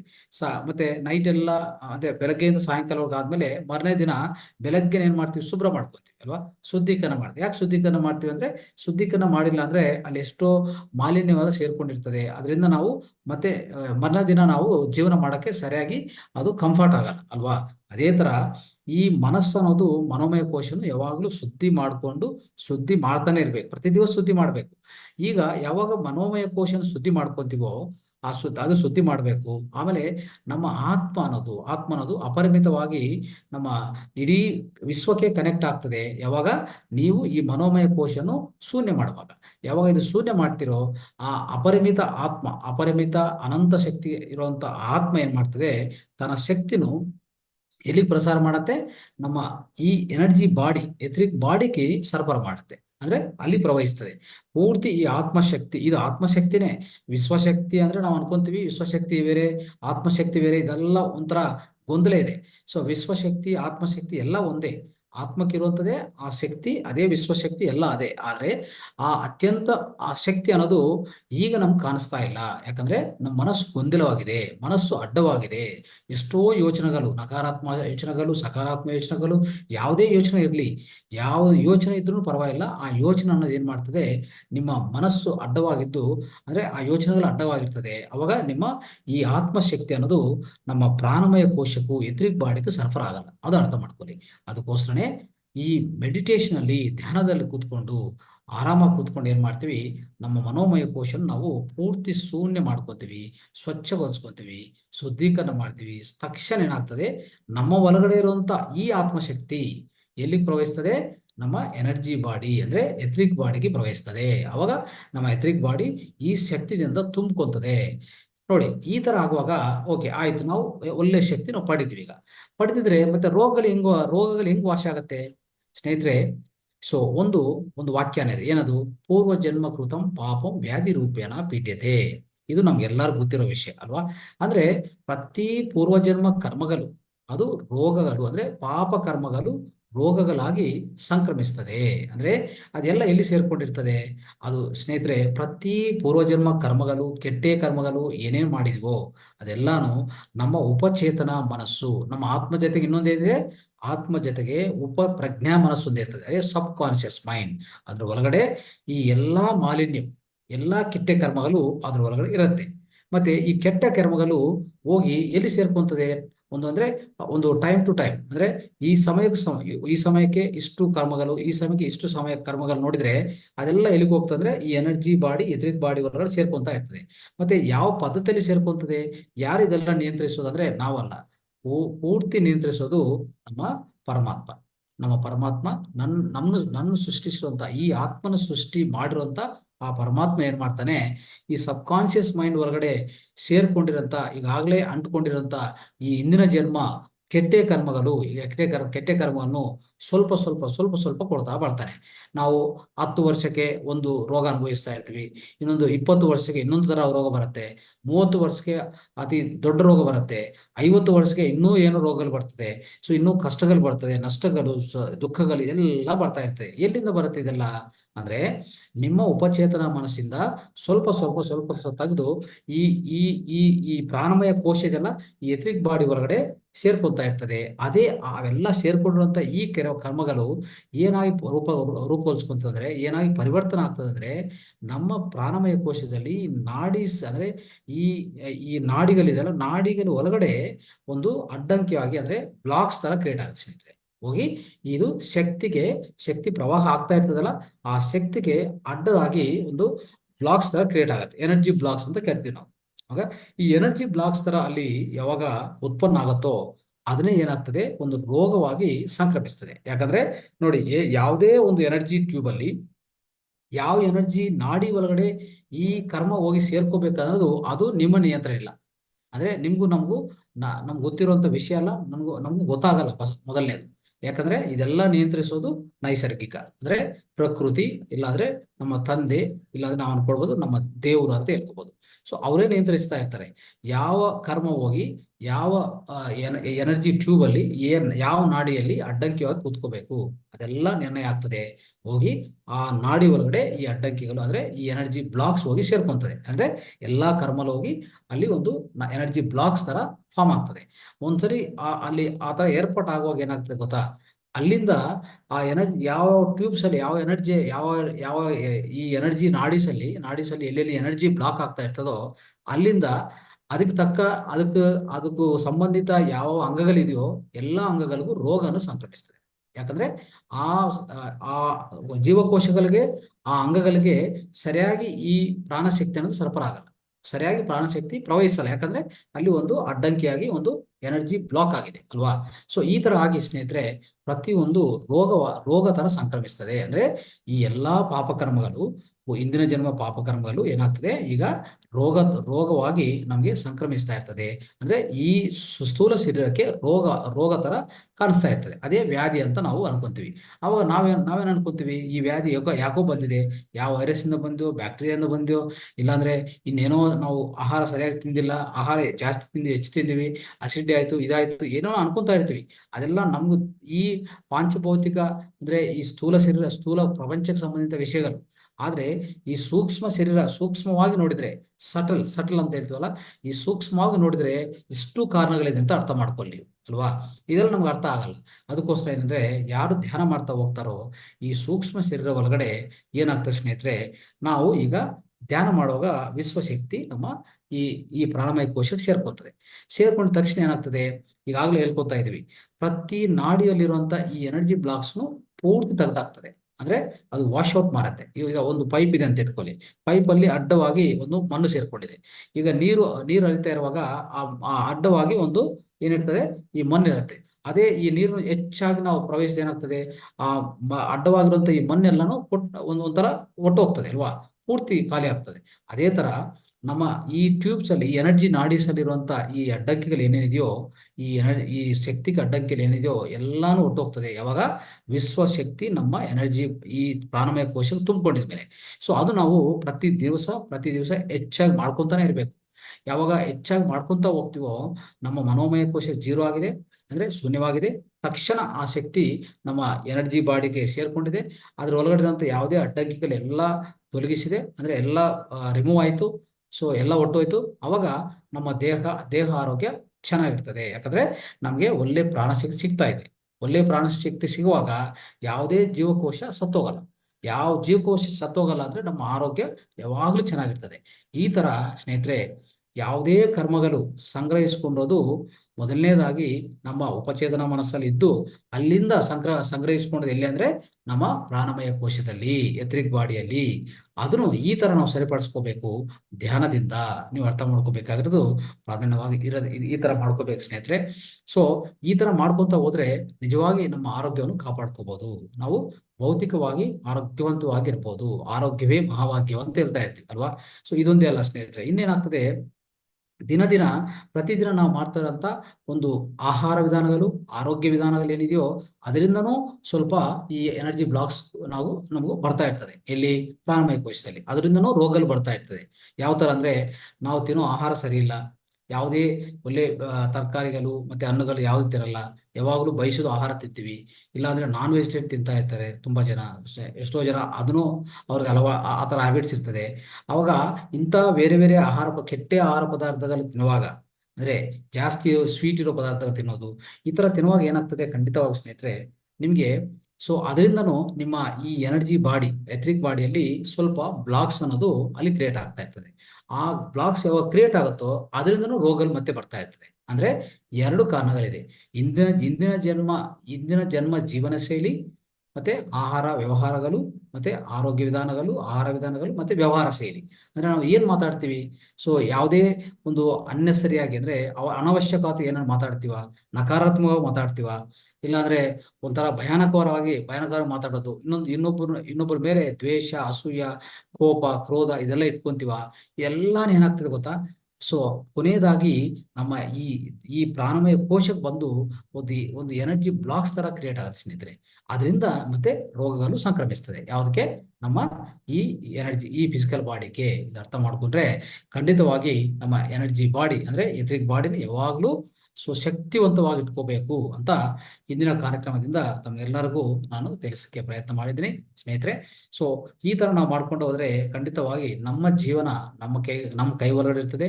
ನಮ್ಮ ಆರೋಗ್ಯ, ಯಾವುದೇ ಆರೋಗ್ಯ ಇರಲಿ, ಒಂದು ದೈಹಿಕ ಆರೋಗ್ಯ, ಮಾನಸಿಕ ಆರೋಗ್ಯ, ಸಾಮಾಜಿಕ ಆರೋಗ್ಯ, ಆಧ್ಯಾತ್ಮಿಕ ಆರೋಗ್ಯ, ಪ್ರತಿಯೊಂದು ನಮ್ಮ ಕೈಯಲ್ಲಿ ಇರ್ತದೆ. ನಾವು ಎಲ್ಲಿ ಹೋಗಿ ಯಾವುದೇ ಆಚೆ ಕಡೆ ಹೋಗಿ ಯಾವುದೂ ಹುಡ್ಕುವಂತ ಅವಶ್ಯಕತೆ ನಮಗೂ ಮಾನವನಿಗೆ ಇಲ್ಲ. ಯಾವಾಗ ನೀವು ಧ್ಯಾನ, ಸಜ್ಜನ ಸಾಂಗತ್ಯ, ಸ್ವಾಧ್ಯಾಯ, ಈ ಪಿರಮಿಡ್ ಶಕ್ತಿಯನ್ನು ಹೆಚ್ಚಾಗಿ ಬಳಸ್ಕೊಂತ ಹೋದ್ರೆ ಇದು ಮಾತ್ರ ನಿಮ್ಗೆ ಸಾಕಾಗತ್ತೆ. ಸ್ವಲ್ಪ ಆರೋಗ್ಯ, ಆಹಾರ ವಿಧಾನಗಳು ಅದನ್ನು ತಿಳ್ಕೊಡಕ್ಕೆ ಪ್ರತಿ ದಿವಸ ಪ್ರಯತ್ನ ಮಾಡ್ತಾ ನಿಮ್ಮ ಜೀವನವನ್ನು ಸುಧಾರಿಸ್ಕೊಂಡು ಆರೋಗ್ಯವಾಗಿ ಆನಂದವಾಗಿ ಬದುಕೋಕೆ ಅವಕಾಶ ಇದೆ ಸ್ನೇಹಿತರೆ. ಈ ಭೂಮಿ ಮೇಲೆ ಏನು ನಾವು ಅಲೆಯೋದೇನು ಬೇಕಾಗಿಲ್ಲ, ಅಂದ್ರೆ ದುಃಖ ಪಡೋದೇನು ಬೇಕಾಗಿಲ್ಲ ಈ ಭೂಮಿ ಮೇಲೆ. ಯಾವಾಗ್ಲೂ ನಾವು ಆನಂದವಾಗಿ ಬದುಕಬೇಕು. ಎಷ್ಟುವರೆಗೂ? ಕೊನೆಯ ಶ್ವಾಸವರೆಗೂ ಆನಂದವಾಗಿ ಬದುಕಬೇಕು. ಅದಕ್ಕೆ ನಾವು ಭೂಮಿ ಮೇಲೆ ಬಂದಿರೋದು. ನಾವು ಅಲಿಯಕ್ಕೆ, ದುಃಖ ಪಡಕ್ಕೆ ಈ ಭೂಮಿ ಮೇಲೆ ಬಂದಿಲ್ಲ. ಅದು ಅರ್ಥ ಮಾಡ್ಕೊಳ್ಳಿ. ಈ ಭೂಮಿ ಸೌಂದರ್ಯವನ್ನು, ಈ ಪ್ರಕೃತಿ ಸೌಂದರ್ಯವನ್ನು ನಾವು ಒಂಥರ ತಿಳ್ಕೊಂಡು ಅದು ದರ್ಶಿಸಕ್ಕೆ, ಅದರಿಂದ ಆನಂದ ಪಡೆಯಕ್ಕೆ ನಾವು ಬಂದಿರೋದು ಸ್ನೇಹಿತರೆ. ಇಷ್ಟೆಲ್ಲ ನಮ್ಗೆ ಹೇಳ್ತಾ ನೀವು ಕೇಳಿಸ್ಕೊಂಡಿದ್ದಕ್ಕೆ, ಎಲ್ಲರೂ ಕೇಳಿಸ್ಕೊಂಡಿದ್ದಕ್ಕೆ ತಮಗೆಲ್ಲರೂ ಧನ್ಯವಾದ. ನಮಸ್ತೆ.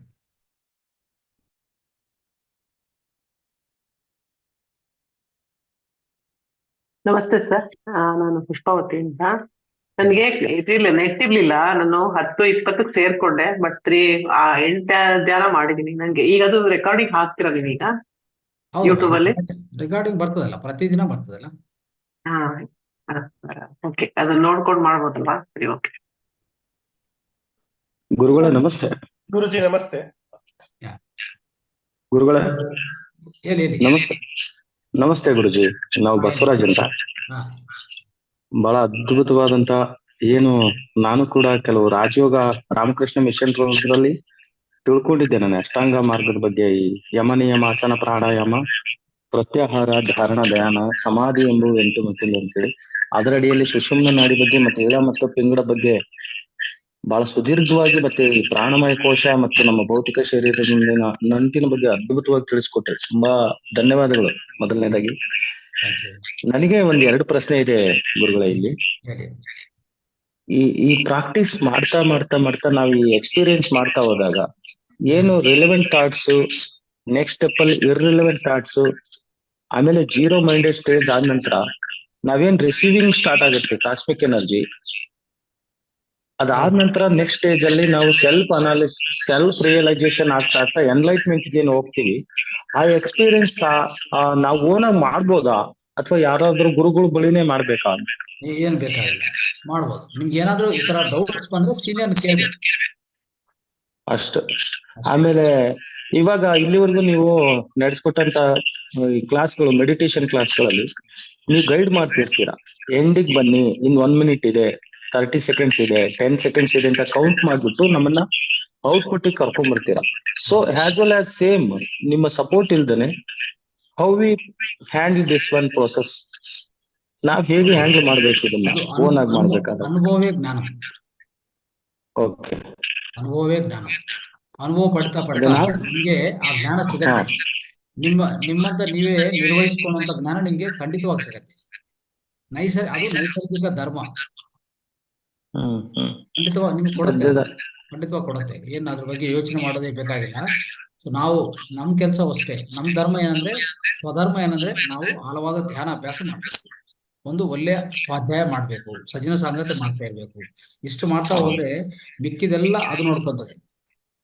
ಯಾಕಂದ್ರೆ ನಮ್ಮೆಲ್ಲರನ್ನು ಸೃಷ್ಟಿ ಮಾಡೋರು ಸೃಷ್ಟಿಕರ್ತ. ಅವ್ರು ಯಾವಾಗ್ಲೂ ನೋಡ್ತಾನೆ ಇರ್ತಾರೆ. ಈಗ ನಾನು ನೀವು ಮಾತಾಡ್ತಾ ಇರೋದು ಅದಕ್ಕೆಲ್ಲ ಗೊತ್ತು ಅವ್ರಿಗೆ. ಏನ್ ಮಾತಾಡ್ತೀವಿ, ಏನ್ ಮಾತಾಡಕ್ ಹೋಗ್ತೀವಿ, ಇನ್ನು ಏನು ಸ್ವಲ್ಪ ಹೊತ್ತಲ್ಲಿ ಈ ಸೆಷನ್ ಕ್ಲೋಸ್ ಆಗ್ತದೆ. ಎಲ್ಲಾದ್ರೂ ಪ್ರತಿದಕ್ಕೂ ಒಂದು ನಿರ್ಣಯ ಆಗಿದೆ ಈಗಾಗಲೇ. ಅದೇ ಗುರುಗಳೇ, ಅದೇ ಕೆಲವರು ಮಿಸ್ಗೈಡ್ ಮಾಡ್ತಾರಲ್ಲ ಗುರುಗಳೇ, ಈ ಎನ್ಲೈಟ್ಮೆಂಟ್ ಆಗ್ಬೇಕಾದ್ರೆ ತುಂಬಾ ಡೇಂಜರ್, ಅದು ಒಂಥರ ರಾಕೆಟ್ ಸೈನ್ಸ್ ತರ, ಅದಕ್ಕೆ ಯಾರಾದ್ರೂ ಗೈಡ್ ಲೈನ್ಸ್ ಬೇಕು.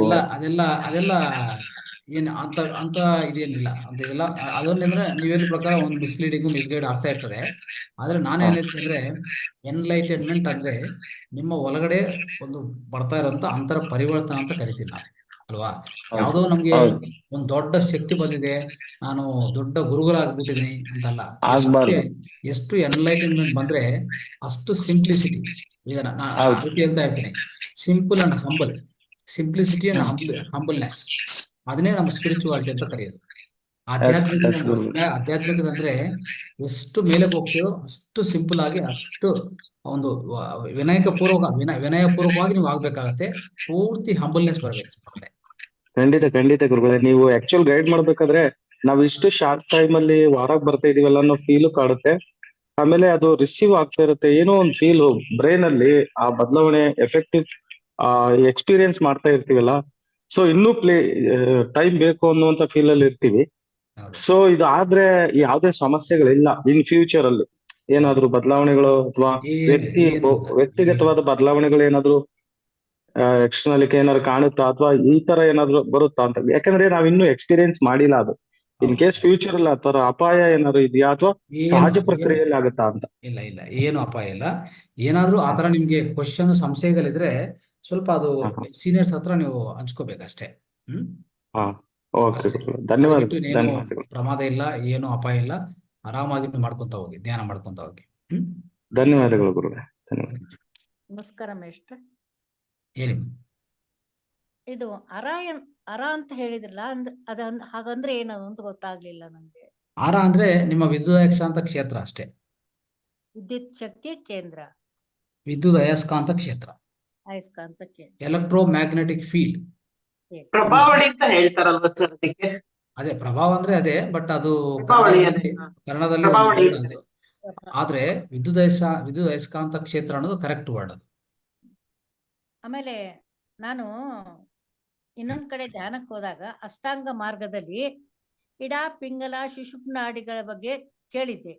ಅದೆಲ್ಲ ನಮ್ ಇಡೀ ದೇಹಕ್ಕ ಸಂಬಂಧಪಡತ್ತ? ಹೌದು. ನಿಮ್ಗೆ ಏನಂದ್ರೆ ಈ ದೇಹ ತಗೊಂಡ್ರೆ ಸೆಂಟ್ರಲ್ಲಿ ಸುಷುಮ್ನ ನಾಡಿ, ಈ ಕಡೆ ಇಡ, ಈ ಕಡೆ ಪಿಂಗಲ.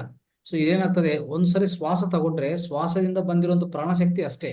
ಶ್ವಾಸದಿಂದ ಪ್ರಾಣಶಕ್ತಿ ಬರುತ್ತೆ, ಇಲ್ಲಾಂದ್ರೆ ಈ ಭ್ರಮರದಿಂದ ವಿಶ್ವಶಕ್ತಿ ಬರುತ್ತೆ. ಈ ಎರಡನ್ನು ಇಲ್ಲಿ ಪ್ರವೇಶಿಸ್ತದೆ. ಪ್ರವೇಶಿಸೋದು ಈ ಸ್ಪೈನಲ್ ಕಾರ್ಡ್, ಈ ಸುಷುಮ್ನ ನಾಡಿ ಇಲ್ಲಿ ಮೊದಲ ಪ್ರಾರಂಭ ಆಗುತ್ತಲ್ಲ, ಇಲ್ಲಿ ಪ್ರಾರಂಭ ಆಗೋದು ಸುಷುಮ್ನ ನಾಡಿ, ಇಡನಾಡಿ, ಪಿಂಗಲ ನಾಡಿ ಎಲ್ಲ ಇಲ್ಲಿಂದ ಪ್ರಾರಂಭ ಆಗುತ್ತೆ. ಅಲ್ಲಿ ಪ್ರವೇಶಿಸ್ತದೆ ಯಾವುದು ಪ್ರಾಣಶಕ್ತಿ. ಈಗ ನಾವು ಇಲ್ಲಿಂದ ತಗೊಂತೀವಿ, ಮೂಗಿಂದ ತಗೊಂತೀವಿ, ಅದನ್ನು ಏನಾಗುತ್ತೆ, ಮೆದುಳಲ್ಲಿ ಹೋಗಿ ಮೆದುಳಲ್ಲಿ ಆ ನಾಡಿಗಳಿಂದ ಎಲ್ಲ ಅವಯವಗಳಿಗೂ ಪ್ರಸಾರ ಆಗ್ತಾ ಇರ್ತದೆ, ಅಲ್ವಾ? ಸೊ ಒಂದು ಇಲ್ಲಿಂದ, ಇನ್ನೊಂದು ಈ ಭ್ರಮರದಿಂದ ಬರೋದು ಆ ವಿಶ್ವಶಕ್ತಿ, ಎಲ್ಲಾನು ಈ ಮೆದುಳಿಂದನೇ ಪ್ರವೇಶಿಸೋದು. ಅಲ್ಲಿಂದ ಕೆಳಗಡೆ ಹೋಗ್ತಾ ಇರಬೇಕು, ಪ್ರತಿಯೊಂದು ಅಂಗಕ್ಕೆ ಸೇರ್ಬೇಕಲ್ಲ. ಸೊ ಎಲ್ಲಾ ಅಂಗಗಳು ಒಂದೇ ನಾಡಿ ಕನೆಕ್ಟ್ ಆಗಲ್ಲ, ಅರ್ಥ ಮಾಡ್ಕೊಳ್ಳಿ. ಸೊ ಈ ತರ ಒಂದು ಪೈಪ್ಲೈನ್, ಸಪೋಸ್ ಈ ಕಡೆ ಉದಾಹರಣೆಗೆ ಈ ಕಡೆ ಮನೆಗಳೆಲ್ಲ ಒಂದು ಪೈಪ್ಲೈನ್ ಹಾಕ್ತೀನಿ ನಾನು. ಈ ಕಡೆ ಒಂದು ಮನೆಗಳೆಲ್ಲ ನಾವು ನೀರು ಅವರೆಲ್ಲ ನೀರು ಕೊಡ್ಬೇಕಂದ್ರೆ ಎಲ್ಲಾರ್ಗು, ಈ ಕಡೆ ಮನೆಗಳೆಲ್ಲ ನಾನು ಇನ್ನೊಂದು ಪೈಪ್ ಹಾಕ್ತೀನಿ. ಆ ಪೈಪಿಂದ ಈ ಮನೆಗಳು ಬರುತ್ತೆ, ಈ ಪೈಪಿಂದ ಈ ಮನೆಗಳು ಬರುತ್ತೆ. ಮತ್ತೆ ಸೆಂಟ್ರಲ್ಲಿ ಇನ್ನು ಬೇರೆ ಮನೆಗಳಿದ್ರೆ ಅದಕ್ಕೂ ಒಂದು ಹಾಕ್ತೀನಿ. ಸೊ ಅದೊಂದು ಪೈಪ್ಲೈನ್. ಆ ತರ ಇಲ್ಲಿ ಡಿವೈಡ್ ಆಗಿರ್ತದೆ ಅಷ್ಟೇ. ಅಂಗಗಳಿಗೆಲ್ಲ ಡಿವೈಡ್ ಮಾಡ್ಕೊಂಡು ಈ ಇಡ, ಪಿಂಗಲ ಮತ್ತೆ ಸುಷುಮ್ನ ಇದು ಕೆಲಸ ಮಾಡ್ತಾ ಇರ್ತದೆ ಅಷ್ಟೇ. ಇಡ ಯಾವ ಭಾಗದಲ್ಲಿ ಇರುತ್ತ? ಯಾವ್ದಮ್ಮ? ಇಡ ಯಾವ ಭಾಗದಲ್ಲಿ ಇರುತ್ತ? ಇಲ್ಲಿಂದ ಈ ಕಡೆ ಈ ಸೈಡ್ ಅಂದ್ರೆ ಈ ಸೈಡ್ ಏನೇನು ಅವಯವಗಳಿದೆ ಪೂರ್ತಿ ಕೆಳಗಡೆವರೆಗೂ ಹೋಗುತ್ತೆ, ಅರ್ಥ ಆಯ್ತಾ? ಭಾಗ. ಅದೇ ತರ ಪಿಂಗಲ, ಅದೇ ತರ ಮಧ್ಯದಲ್ಲಿ ಸುಷುಮ್ನದಿಂದ major parts, all heavy parts ಇದೆಲ್ಲ, ಹಾರ್ಟ್ ಮತ್ತೆ ಈ ಪ್ಯಾನ್ಕ್ರಿಯಾಸು, ಲಿವರು ಮತ್ತೆ ಈ ಹೊಟ್ಟೆ, ಇದು ಸಂಬಂಧಿತ ಅಂದ್ರೆ ಕಿಡ್ನೀಸು, ಇದೆಲ್ಲ ಕನೆಕ್ಟ್ ಆಗೋದು ಈ ಮೇಜರ್ 7 ಚಕ್ರಗಳಿದೆ ನೋಡಿ. 7 ಚಕ್ರಗಳಿಂದ ಆ ಶಕ್ತಿ ಕೇಂದ್ರದಲ್ಲಿ ಕನೆಕ್ಟ್ ಆಗುತ್ತೆ ಕರೆಕ್ಟ್ ಆಗಿ. ಇದ್ರಲ್ಲಿ ಪ್ರಧಾನವಾದಂತ ಕೇಂದ್ರ ಅಂದ್ರೆ ಪ್ರಾಣಮಯ ಕೋಶನ ಪ್ರಧಾನವಾದಂತ ಕೇಂದ್ರ. ಹೌದು. Thank you. ಆಮೇಲೆ ಇನ್ನೊಂದ್ ಏನಂದ್ರೆ, ಇವಾಗ ನೀವು ಮಾಡಿದಿರಲ್ಲ, ಇದನ್ನ ನಾಳೆ PDF ನಲ್ಲಿ ಹಾಕ್ತೀರಾ? PDF ಇಲ್ಲಮ್ಮ, PDF ಬರಲ್ಲ ಇದೆಲ್ಲ. PDF ಮಾಡಕ್ಕೆ ನನಗೆ ಟೈಮ್ ಇಲ್ಲ, ಸಮಯ ಇಲ್ಲ. ವಿಡಿಯೋ ಬರುತ್ತೆ, ವಿಡಿಯೋ ನೀವು ನೋಡ್ಕೋಬಹುದು. ಪ್ರಾಕ್ಟಿಕಲ್ ಮಾಡಿದ್ದು ವಿಡಿಯೋ ಅಲ್ಲಿ ಬರುತ್ತೆ. ಹೌದು ಹೌದು. ಥ್ಯಾಂಕ್ ಯು ಗುರು, ಥ್ಯಾಂಕ್ ಯು. ಗುರುಜಿ ನಮಸ್ತೆ. ಹಾ, ನಮಸ್ತೆ. ಚಂದ್ರಶೇಖರ್. ಹಾ, ಇದೆ. ಗುರುಜಿ, ಇಲ್ಲಿ ಯಾವುದೇ ಒಂದು ಅನಾರೋಗ್ಯದ ಸಮಸ್ಯೆ ನಮ್ಮ ಸ್ಥೂಲ ಶರೀರಕ್ಕೆ ಬರುವುದಕ್ಕಿಂತ ಮುಂಚೆ ನಮ್ಮ ಸೂಕ್ಷ್ಮ ಶರೀರಕ್ಕೆ ಬಂದಿರುತ್ತೆ ಅಲ್ವಾ? ಹೌದು ಹೌದು ಹೌದು. ಸೊ ಆ ಸ್ಥೂಲ ಶರೀರದಿಂದ ನಮ್ಮ ಸೂಕ್ಷ್ಮ ಶರೀರದಿಂದ ನಮ್ಮ ಸ್ಥೂಲ ಶರೀರಕ್ಕೆ ಬರುವುದಕ್ಕೆ ಒಂದು ಸಮಯ ಇರುತ್ತೆ. ಯಾವುದೋ ಒಂದು ಆ ಸ್ಪೆಸಿಫಿಕ್ ಟೈಮ್ ಟ್ರಾನ್ಸ್ಫರ್ ಆಗೋಕ್ಕಿಂತ ಮುಂಚೆ ನಮ್ಮ ಧ್ಯಾನದ ಮುಖಾಂತರ ಅದನ್ನ ನಾವು ಎರೇಸ್ ಮಾಡಬಹುದೇ ಅಥವಾ ನಾವು ಮುಂಚೆ ತಿಳಿದುಕೊಳ್ಳಬಹುದೇ? ತಿಳಿಸ್ಕೋಬಹುದು. ಅಂದ್ರೆ ಅದನ್ನೇ ಹೇಳ್ತಾ ಇದ್ದಲ್ಲ, ಧ್ಯಾನದಲ್ಲಿ ನಿಮ್ಗೆ ಎಚ್ಚರಿಕೆ ಇದ್ರೆ ನಿಮ್ಗೆ ತಿಳಿಯುತ್ತೆ. ಅದು ಖಂಡಿತವಾಗಿ ನಿಮ್ಗೆ ಗೊತ್ತಾಗತ್ತೆ. ಎಚ್ಚರಿಕೆ ಇಲ್ಲ ಅಂದ್ರೆ, ಧ್ಯಾನದಲ್ಲಿ ನಾವು ಎಚ್ಚರಿಕೆ ಇಲ್ಲ, ಇನ್ನೂ ಅಷ್ಟು ನಮ್ಗೆ ಜಾಗರೂಕತೆ ಬಂದಿಲ್ಲ ಅಂತಂದ್ರೆ ಅದು ತಿಳಿಯಲ್ಲ. ಅದು ಒಂದು ವಿಷಯ. ಎರಡನೇದು, ನೀವು ಕೇಳುವ ಪ್ರಶ್ನೆಗೆ, ಈಗ ಸೂಕ್ಷ್ಮ ಶರೀರ ಅಂದ್ರೆ ಸೂಕ್ಷ್ಮ ಶರೀರ ಅಲ್ಲ, ಅಂದ್ರೆ ನಮ್ಮ ಈ ಎಥ್ರಿಕ್ ಬಾಡಿ ಅಂದ್ರೆ ನಮ್ಮ ಪ್ರಾಣಮಯ ಕೋಶ ಅಂತ ಇಟ್ಕೊಳ್ಳಿ. ಇದು ಪ್ರಾಣಮಯ ಕೋಶ, ಪ್ರಾಣಮಯ ಶರೀರ ಅಂತ ಹೇಳ್ಬೋದು. ಸೊ ಈ ಪ್ರಾಣಮಯ ಶರೀರ ಒಳಗಡೆ ರೋಗ ಅನ್ನೋದು ಮುಂಚೆನೆ ಸಂಕ್ರಮಿಸ್ತದೆ. ಅಂದ್ರೆ ಈಗಾಗ್ಲೇ ಆ ಎನರ್ಜಿ ಅಂದ್ರೆ ಈ ನಾಡಿಗಳೆಲ್ಲ ಬಂದ್ ಆಗ್ತಾ ಇದ್ರೆ ಈ ನಾಡಿಗಳ ಒಳಗಡೆ ಬ್ಲಾಕ್ಸ್ ಫಾರ್ಮ್ ಆಗ್ತಾ ಬರ್ತದೆ. ಅದು ನಾವು ಅರ್ಥ ಮಾಡ್ಕೋಬೇಕು. ಈ ಬ್ಲಾಕ್ಸ್ ಫಾರ್ಮ್ ಆಗ್ತಾ ಆಗ್ತಾ ಏನಾಗ್ತದೆ, ಒಂದು ಚಿಕ್ಕದು ಬ್ಲಾಕ್ ಬಂದ್ರೆ ಒಂದು ಜೀವಕೋಶ ಅದರಿಂದ ಉಂಟಾಗ್ತದೆ. ಅಂದ್ರೆ ಅದರಿಂದ ಸ್ವಲ್ಪ ಎಫೆಕ್ಟ್ ಆಗಿ ಆ ಜೀವಕೋಶ ಕೆಲಸ ಮಾಡಲ್ಲ. ಇನ್ನು ಸ್ವಲ್ಪ ಬ್ಲಾಕ್ಸ್ ಜಾಸ್ತಿ ಆಗ್ತಾ ಆಗ್ತಾ ಏನಾಗ್ತದೆ, ಪೂರ್ತಿ ಒಂದು ಅವಯವಕ್ಕೆ ಸಂಬಂಧಿತ ಎಲ್ಲಾ ಜೀವಕೋಶಗಳು ಬಂದಾಗ್ತದೆ. ಆವಾಗ ಆ ಅವಯವಕ್ಕೂ ರೋಗ ಮುಂಚೆನೆ ಸ್ಟಾರ್ಟ್ ಆಗಿರ್ತದೆ. ನಾವು ಅದನ್ನು ತೆಗೆದಾಕ್ಬೇಕಂದ್ರೆ ನಮ್ಮ ಧ್ಯಾನ ಅನ್ನೋದು ಯಾವಾಗಲೂ ಕಂಟಿನ್ಯೂ ಮಾಡ್ಕೋಬೇಕು. ಅಂದ್ರೆ ಪ್ರತಿದಿನ ನಾವು ಧ್ಯಾನ ಮಾಡ್ತಾ ಹೋದ್ರೆ ಆ ವಿಶ್ವಶಕ್ತಿ ಬರ್ತಾ ಇರ್ತದಲ್ಲ, ಈ ಯಾವಾಗ ಅವತ್ತೇ ನಾವು ಕ್ಲೀನ್ ಮಾಡ್ಕೊತಾ ಹೋಗ್ತೀವಿ. ಈಗ ಪ್ರತಿಯೊಂದು ದಿವಸ ಮನೆ ಯಾವ ತರ ನಾವು ಜಾಡ್ಸ್ಕೊಂಡು ಎಲ್ಲ ನೀಟಾಗಿ ಶುಭ್ರವಾಗಿ ಮಾಡ್ಕೊಂತೀವಲ್ಲ, ಅದೇ ತರ ನಮ್ಮ ಈ ಪ್ರಾಣಮಯ ಕೋಶವನ್ನು ಆ ತರ ನಾವು ಮಾಡ್ಕೊಂಡಕ್ಕೆ ಅವಕಾಶ ಇದೆ. ಧ್ಯಾನದಿಂದ ಮಾತ್ರ ಸಾಧ್ಯ ಆಗತ್ತೆ ಅದು. ಸೊ ಪ್ರತಿಯೊಂದು ದಿವಸ ಧ್ಯಾನ ಮಾಡಿದ್ರೆ ಇಂಥ ಫೆಸಿಲಿಟಿ ನಮ್ಗೆ ಆಲ್ರೆಡಿ ಇದೆ, ನಮ್ಮ ದೇಹ ಹೊರಗಡೆ ಆಲ್ರೆಡಿ ಇದೆ. ಸೊ ಅದು ಅವಾಗ ಏನಾಗ್ತದೆ, ನಿಮ್ಮ ದೇಹ ಫಿಸಿಕಲ್ ಬಾಡಿಗೆ ಬರೋಕೆ ಮುಂಚೆನೆ ಅಲ್ಲಿ ಈ ಬ್ಲಾಕ್ಗಳು ಫಾರ್ಮ್ ಆಗಿರ್ತದಲ್ಲ, ಆ ಬ್ಲಾಕ್ಗಳನ್ನು ತೆಗೆದಾಗ್ತದೆ. ವಿಶ್ವಶಕ್ತಿ ಬರ್ತದೆ, ತೆಗೆದಾಗ್ತದೆ. ಅವತ್ತು ಕ್ಲೀನ್ ಆಯ್ತಲ್ಲ, ಸೊ ಮಾರನೇ ದಿನ ನಿಮ್ಗೆ ಏನು ತೊಂದರೆ ಇಲ್ಲ. ನಿಮ್ಮ ಫಿಸಿಕಲ್ ಬಾಡಿಗೆ, ನಿಮ್ಮ ಸ್ಥೂಲ ಕೋಶಕ್ಕೆ ಯಾವ ತೊಂದರೆ ಬರಲ್ಲ, ರೋಗನೂ ಬರಲ್ಲ. ಆ ತರ ಆಗ್ತದೆ. ಧನ್ಯವಾದಗಳು ಗುರುಜಿ. ಮತ್ತೊಂದು ಪ್ರಶ್ನೆ. ಈಗಾಗಲೇ ನಮ್ಮ ಸ್ಥೂಲ ಶರೀರಕ್ಕೆ ಒಂದು ಅನಾರೋಗ್ಯದ ಸಮಸ್ಯೆ ಬಂದಿದೆ. ಧ್ಯಾನದ ಮುಖಾಂತರ ಆ ಒಂದು ಜಾಗಕ್ಕೆ ಹೋಗಿ ಎನರ್ಜಿನ ಕಾಸ್ಮಿಕ್ ಎನರ್ಜಿನ ಅಥವಾ ವಿಶ್ವಶಕ್ತಿಯನ್ನು ಪ್ರಹರಿಸಿ ಅಲ್ಲಿನ ಸಮಸ್ಯೆಯನ್ನು ನಿವಾರಿಸುವಂತಹ ಶಕ್ತಿ ಅಥವಾ ಮಾಡಬಹುದೇ? ಎಸ್, ಮಾಡಬಹುದು. ಅದಕ್ಕೆ ಇಷ್ಟವರೆಗೂ ನಾನು ವಿವರ ಕೊಟ್ಟಿದ್ದೇನೆ. ಸೊ ಅದು ಈಗಾಗಲೇ ಸ್ವಲ್ಪ ಸರಿಯಾಗಿ ಕೆಲಸ ಮಾಡ್ತಾ ಇಲ್ಲ. ಅಂದ್ರೆ ಸರಿಯಾಗಿ ಅದು ಕೆಲಸ ಏನಿದೆ ಅದಕ್ಕೆ ಸಂಬಂಧಿಸಿದ ಕೆಲಸ ಸರಿಯಾಗಿ ಮಾಡ್ತಾ ಇಲ್ಲ. ಸ್ವಲ್ಪ ರೋಗ ಉಂಟಾಗಿದೆ, ಇಲ್ಲ ವ್ಯಾಧಿ ಬಂದಿದೆ ಅಂತಂದ್ರೆ ಅರ್ಥ ಏನಂದ್ರೆ ಅಲ್ಲಿ ಈ ಪ್ರಾಣಮಯ ಶಕ್ತಿ ಅನ್ನೋದು ಸರಿಯಾಗಿ ಅಲ್ಲಿ ಪ್ರವಹಿಸ್ತಾ ಇಲ್ಲ ಅಂತ ಅರ್ಥ. ಅದಕ್ಕೋಸ್ಕರನೇ ಅಂದ್ರೆ ಇಲ್ಲಿಂದ ಅಲ್ಲಿಗೆ ಈ ಎನರ್ಜಿ ಅನ್ನೋದು ಅಂದ್ರೆ ಈ ಶಕ್ತಿ ಅನ್ನೋದು ಅಲ್ಲಿ ಹೋಗ್ತಾ ಇಲ್ಲ, ಸೇರ್ತಾ ಇಲ್ಲ ಅಂತ ಅರ್ಥ. ಅವಾಗ ಏನ್ ಮಾಡ್ಬೇಕು ನಾವು, ಆ ರೋಗವನ್ನು ತೆಗೆದಾಕ್ಬೇಕಂದ್ರೆ ಆ ಅವಯವ ಮತ್ತೆ ತಿರ್ಗಾ ಪುನರುತ್ಪಾದನಾ ಇಲ್ಲ ಪುನರ್ ಪ್ರಕ್ರಿಯೆ ಶುರು ಆಗ್ಬೇಕಂದ್ರೆ ನಾವೇನ್ ಮಾಡ್ಬೇಕು, ಇಲ್ಲಿ ಈ ಇನ್ಪುಟ್ ಈ ಶಕ್ತಿ ಇದೆಲ್ಲ ಶಕ್ತಿನ ಮತ್ತೆ ಕೊಡ್ತಾ ಇರ್ಬೇಕು. ಆ ಪ್ರಾಂತಕ್ಕೆ ಶಕ್ತಿ ಕೊಡ್ತಾ ಹೋಗ್ಬೇಕು. ಈಗಾಗ್ಲೇ ನಮ್ಮ ಪ್ರಾಚೀನ ಭಾರತದಲ್ಲೇ ಎಷ್ಟೋ ಪದ್ಧತಿಗಳಿದೆ ಇದೆಲ್ಲ ಈ ತರ ಮಾಡಕ್ಕೆ. ನೋಡಿ, ಸ್ವಲ್ಪ ಜನ ಏನ್ ಮಾಡ್ತಾರೆ, ದೂರ ಇಟ್ಬಿಟ್ಟು ನಾನು ಇಲ್ಲಿಂದ ಶಕ್ತಿ ನಿಮ್ಗೆ ಕೊಡ್ತಾ ಹೋಗ್ತೀನಿ ನಾನು. ಆಶೀರ್ವಾದ ಅಂತ ಹೇಳ್ತಾ ಇರ್ತಾರೆ, ಆದ್ರೆ ಒಂದು ಎನರ್ಜಿ ಹೀಲಿಂಗ್ ಅಂತ ಹೇಳ್ತಾರೆ ನೋಡಿ. ಈ ಎನರ್ಜಿ ಹೀಲಿಂಗ್ ಅಲ್ಲಿ ಆಗೋದು ಇದೇ ಪ್ರಕ್ರಿಯೆ. ನಿಮ್ಮ ದೇಹದಲ್ಲಿ ಯಾವ ಪ್ರಾಂತದಲ್ಲಿ ನಿಮ್ಗೆ ತೊಂದರೆ ಆಗಿದೆ ಆ ಪ್ರಾಂತಕ್ಕೆ ನಾನು ಶಕ್ತಿ ತಲುಪಿಸ್ತೇನೆ. ಏನ್ ಶಕ್ತಿ ಅದಂದ್ರೆ ನಮ್ಮ ಪ್ರಾಣಶಕ್ತಿ. ನನ್ನ ಪ್ರಾಣಶಕ್ತಿ ತಲುಪಿಸ್ತೀನಿ ನಾನು. ಅವಾಗ ನಿಮ್ಮ ಜೀವಕೋಶಗಳು ಸರಿ ಆಗ್ತದೆ. ಆ ಪ್ರಾಂತದಲ್ಲಿ ನಿಮ್ಮ ಜೀವಕೋಶಗಳು ಮತ್ತೆ ಪುನರುತ್ಪಾದನೆ ಆಗತ್ತೆ, ರೀಜನರೇಟ್ ಆಗತ್ತೆ. ತಕ್ಷಣ ಏನಾಗ್ತದೆ, ನಿಮಗೆ ಗುಣ ಅನಿಸ್ತದೆ. ಆ ಹೆಡ್ಡೇಕ್ ಹೋಗಿರ್ತದೆ, ಬ್ಯಾಕ್ ಏಕಿದ್ರೆ ಬ್ಯಾಕ್ ಏಕ್ ಹೋಗುತ್ತೆ. ಈ ತರ ನಮಗೆ ಗುಣ ಆಗ್ತದೆ, ಆ ರೋಗ ಗುಣ ಆಗ್ತದೆ. ಈ ತರ ನಾವು ಈ ಶಕ್ತಿನ ಸರಿಪಡಿಸಿದ್ರೆ, ಅಂದ್ರೆ ಶಕ್ತಿ ಸರಿಯಾಗಿ ನಾವು ಸರಬರಾಜು ಮಾಡಿದ್ರೆ ಖಂಡಿತವಾಗಿ ಆ ರೋಗನ ಗುಣ ಮಾಡ್ಬೋದು. ಅದು ಯಾವುದೇ ರೋಗ ಇರ್ಲಿ. ಅರ್ಥ ಆಯ್ತಾ? ತುಂಬಾ ಧನ್ಯವಾದಗಳು ಗುರುಜಿ. Thank you so much. Hello, ನಮಸ್ಕಾರ ಗುರುಜಿ.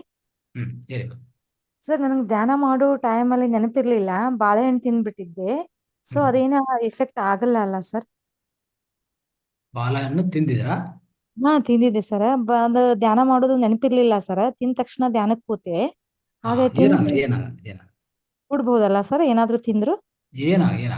ಅದು ಅಂದ್ರೆ ಹೆವಿ ಫುಡ್ ತಿನ್ನಬಾರ್ದು ಅಂತ ಹೇಳಿದ್ವಿ ಅಷ್ಟೇ. ಲೈಟ್ ಫುಡ್ ತಿಂದ್ರೆ ಏನ್ ತೊಂದರೆ ಇಲ್ಲ. ಓಕೆ ಓಕೆ ಗುರುಜಿ, ಥ್ಯಾಂಕ್ ಯು ಸರ್. ರೈಟ್. ನಮಸ್ತೆ ಗುರುಜಿ. ಹೇಳಿ. ಈಗ ಮಕ್ಳುಗಳಿಗೆ ಓದೋ ಅಂದ್ರೆ ಅವರು ಓದ್ತಾ ಇರ್ತಾರೆ, ಚೆನ್ನಾಗಿ ಓದ್ತಾ ಇದ್ದಾರೆ. ಬಟ್ ಏನಂದ್ರೆ ಭಯ ಇರುತ್ತೆ. ಈಗ ಬೋರ್ಡ್ ಎಕ್ಸಾಮ್ಸ್ ಶುರು ಆಗೋದ್ರಲ್ಲಿದೆ, ಭಯ ಇರುತ್ತೆ. ಅದಕ್ಕೆ ಧೈರ್ಯ ತುಂಬಬೇಕು ಅಥವಾ ಒಂದು ಶಕ್ತಿ ತುಂಬಬೇಕು ಅಂದ್ರೆ ಯಾವ ತರ ಧ್ಯಾನದಿಂದ ನಾವು ಮಾಡಬಹುದು? ಏನಿಲ್ಲಮ್ಮ, ಅವರು ಧ್ಯಾನ ಕೂತ್ಕೊಂಡೋಕ್ ಮುಂಚೆ ಸ್ವಲ್ಪ ಒಂದು ಸಂಕಲ್ಪ ಅಂದ್ರೆ ನಾನು ಒಳ್ಳೆ ನಾನು ಒಳ್ಳೆ ಶಕ್ತಿ ನಾವು ಪಡಿಬೇಕು, ಮೊದಲೇ ಜ್ಞಾನ ನಮಗೆ ಸಿಗ್ಬೇಕು. ಸೊ ನನಗೂ ಈ ನೈಸರ್ಗಿಕ ಅಂದ್ರೆ ಈ ಪ್ರಕೃತಿ ನನಗೆ ಸಹಾಯ ಮಾಡ್ತದೆ. ಈ ತರ ಒಂದು 2-3 ವಾಕ್ಯಗಳು ಹೇಳ್ಕೊಂಡು, ಸೊ ಆರಾಮಾಗಿ ಆ ವಾಕ್ಯಗಳು ಹೇಳ್ಕೊಂಡ ತಕ್ಷಣ ಧ್ಯಾನದಲ್ಲಿ ಕೂತ್ಕೊಳ್ಳಿ. ಅಂದ್ರೆ ಅವಾಗ ಏನಾಗ್ತದೆ, ಅವರು ನೈಸರ್ಗಿಕಕ್ಕೆ ಒಂದು ಸಂಬಂಧ ಸಿಗತ್ತೆ. ಅಷ್ಟವರೆಗೆ ಏನಂದ್ರೆ ಯಾವಾಗಲೂ ನಾನೇ ಮಾಡ್ತೀನಿ. ಸೊ ಎಲ್ಲ ನಾನೇ ಮಾಡ್ತೀನಿ ಅನ್ನುವಾಗನೇ ತೊಂದರೆ ಬರೋದು. ನಂದು ಅಂತ ಯಾವಾಗ ನೀವು ಆ ಆ ಪ್ರಕಾರ ಹೋಗೋ ಪ್ರಯತ್ನ ಮಾಡ್ತಿರೋ, ಖಂಡಿತವಾಗಿ ನಿಮ್ಗೆ ತೊಂದರೆ ಜಾಸ್ತಿ ಬರುತ್ತೆ. ಯಾವಾಗ ನನ್ನಿಂದ ಆಗ್ತದೆ ಅಷ್ಟೇ, ಅಂದ್ರೆ ನಾನು ಇರ್ತೀನಿ ಬಟ್ ನನ್ನಿಂದ ಬರೆಯೋದು, ನನ್ನಿಂದ ಎಲ್ಲ ಮಾಡೋದು ಆ ಪರಮಾತ್ಮನೆ ಅಷ್ಟೇ. ಆ ಒಂದು ಇದೇನಂತಂದ್ರೆ ಆಕ್ಟ್ ಆಫ್ ಸರೆಂಡ್ರೆನ್ಸ್ ಅಂತ ಹೇಳ್ತಾರೆ ಇದಕ್ಕೆ. Act of surrenderance. ಯಾವಾಗ ಸರೆಂಡರ್ ಅನ್ನೋದು ಅಂದ್ರೆ ಪೂರ್ತಿ ನಾವು ಕನ್ನಡಲ್ಲಿ ಏನ್ ಹೇಳ್ತಾರೆ ನನಗೆ ಗೊತ್ತಿಲ್ಲ. ಸರೆಂಡರಿಂಗ್ ಅಂತಂದ್ರೆ ಒಂಥರ ಸಮರ್ಪಿಸ್ಕೊಳ್ಳೋದ. ಓಕೆ. ಸೊ ಆತರ ನಾವು ಸಮರ್ಪಣಾ ಭಾವದಲ್ಲಿ ಇದ್ರೆ ಯಾವ ತೊಂದರೆ ಬರಲ್ಲ. ಅದು ಮಕ್ಳಿಗೆ ಈ ಚಿಕ್ಕ ವಯಸ್ಸಿಂದ ನಾವು ಹೇಳ್ಕೊಡ್ಬೇಕು. ಅವ್ರಿಗೆ ಏನಾಗ್ತದೆ ಅಂದ್ರೆ ಈಗಾಗ್ಲೇ ಅವರು ಈಗ ಬೆಳೀತಾ ಇರ್ತಾರೆ. ಅವ್ರಿಗೇನಂದ್ರೆ ಒಂಥರ ನನ್ನ ಬಾಡಿ ಇದು, ನನ್ನ ಬುಕ್ಸ್ ಇದು, ಸೊ ನನ್ನ ತಂದೆ ತಾಯಿ ಇಂಥ ತಿಳುವಳಿಕೆ ಅವ್ರ ಹತ್ರ ಜಾಸ್ತಿ ಇರತ್ತೆ ಅಲ್ವಾ. ಸ್ವಲ್ಪ ಧ್ಯಾನ ಮಾಡಿಸ್ತಾ ಹೋದ್ರೆ ಏನಾಗ್ತದೆ ಗೊತ್ತಾ, ಅವ್ರಿಗೂ ಒಳಗಡೆ ನಮ್ಗೆ ಅರ್ಥ ಆಗಲ್ಲ. ಒಳಗಡೆನೆ ಅವ್ರಿಗೆ ಒಂದು ಅಂತರ ಪರಿವರ್ತನೆ ಶುರು ಆಗಿ ಅವ್ರಿಗೊಂಥರ ಈ ದೇವನ ಸಂಬಂಧಿತ ಅಂದ್ರೆ ಈ ವಿಶ್ವ ಸಂಬಂಧಿತ ಆ ಸಂಪರ್ಕ ಶುರು ಆಗತ್ತೆ. ಅದು ನಿಮ್ಗೆ ಗೊತ್ತಾಗಲ್ಲ. ಅದಕ್ಕೆ ವಿವೇಕಾನಂದ ಇವರೆಲ್ಲಾನು ಸೊ ಅತಿ ದೊಡ್ಡ ವಿವೇಕವಂತವಾಗಿ ಅವ್ರು ತಯಾರಾಗಿದೆ ಅಂದ್ರೆ ಕಾರಣ ಅದೇ. ಏನಂತ ಧ್ಯಾನನೇ. ಆ ಧ್ಯಾನ ಮಾಡ್ತಾ ಮಾಡ್ತಾ ಏನಾಗಿದೆ, ಪೂರ್ತಿ ವಿಶ್ವನ ಅವ್ರ ಒಳಗಡೆ ಆ ವಿಶ್ವ ಅವರಿಂದ ಮಾಡಬೇಕಾದಂತ ಕೆಲಸ ಚೆನ್ನಾಗಿ ಮಾಡಿಸ್ತದೆ. ಅದು ಅಲ್ಲಿ ಆಗ್ತಾ ಇರೋದು. ಅದಕ್ಕೋಸ್ಕರ ಇವರು ನಮ್ಮ ಮಕ್ಕಳು ಅಷ್ಟೇ. ನಾವು ಧ್ಯಾನ ಹೇಳ್ಕೊಡ್ತಾ ಪ್ರತಿ ದಿವಸ ಓದಕ್ ಮುಂಚೆ ಒಂದು 5 ನಿಮಿಷ ಧ್ಯಾನ ಮಾಡೋದು. ಸೊ ಈಗ ಯಾವುದೋ ಓದ್ಬೇಕು, ಎಕ್ಸಾಮ್ ನಾಳೆ ಇದೆ, ಇವ ಕೂತ್ಕೊಂಡು ಓದ್ಬೇಕಂದ್ರೆ ಒಂದು 5 ನಿಮಿಷ ಧ್ಯಾನ ಮಾಡಿ ಓದಿ ಅಂತೇಳಿ ಅಷ್ಟೇ. ಒಂದು 10 ನಿಮಿಷ ಧ್ಯಾನ ಮಾಡಿ ಓದಿ. ನೀವು ಓದಿ, ಎಷ್ಟನ್ನ ಓದಿಲ್ಲ ಅಂದ್ರೆ ಪರವಾಗಿಲ್ಲ, ಒಂದು 5 ನಿಮಿಷ 10 ನಿಮಿಷ ಧ್ಯಾನ ಮಾಡಿ. ಎಕ್ಸಾಮ್ ಬರೆಯಕ್ಕೆ ಹೋಗ್ತಾ ಇದಾರೆ, ಒಂದು 10 ನಿಮಿಷ ಧ್ಯಾನ ಮಾಡಿಸಿ ಎಕ್ಸಾಮ್ ಕಳಿಸಿ ಅಷ್ಟೇ. ಈಗ ಪೇರೆಂಟ್ಸ್ ಆಗಿ ನಾವ್ ಹೇಗೆ ಅವರಿಗೆ ಇದನ್ನ ತುಂಬೋದು, ಅಥವಾ ನಮ್ಮ ಧ್ಯಾನದಿಂದ ಅಥವಾ ನಮ್ಮ ಪ್ರಾಣ ಶಕ್ತಿಯಿಂದ ಏನಾದ್ರೂ ಆತರ ಹೆಲ್ಪ್ ಮಾಡಬಹುದಾ? ಇಲ್ಲ ಮಾಡಕ್ಕಾಗಲ್ಲ. ಓನ್ಲಿ ನೀವು ಮಾತುಗಳು ಹೇಳ್ಬೋದು ಅಷ್ಟೇ. ಮಾತುಗಳಿಂದ ಏನ್ ಬರ್ತದೆ, ನಿಮ್ ಮಾತುಗಳು ಶಕ್ತಿನೇ, ಮಾತುಗಳು ಸಹ ಶಕ್ತಿನೇ. ಒಂದು ಏನಾಗ್ತದೆ, ಧನಾತ್ಮಕವಾಗಿ ಸಕಾರಾತ್ಮಕ ಅಂಶಗಳು ಹೇಳ್ತಾ ಹೋದ್ರೆ ಅವ್ರಿಗೆ ಆತ್ಮವಿಶ್ವಾಸ ಹೆಚ್ಚಾಗತ್ತೆ. ಅಷ್ಟು ಬಿಟ್ಟು ಜಾಸ್ತಿ ಮಾಡಕ್ಕೆ ಸಾಧ್ಯವಾಗಲ್ಲ.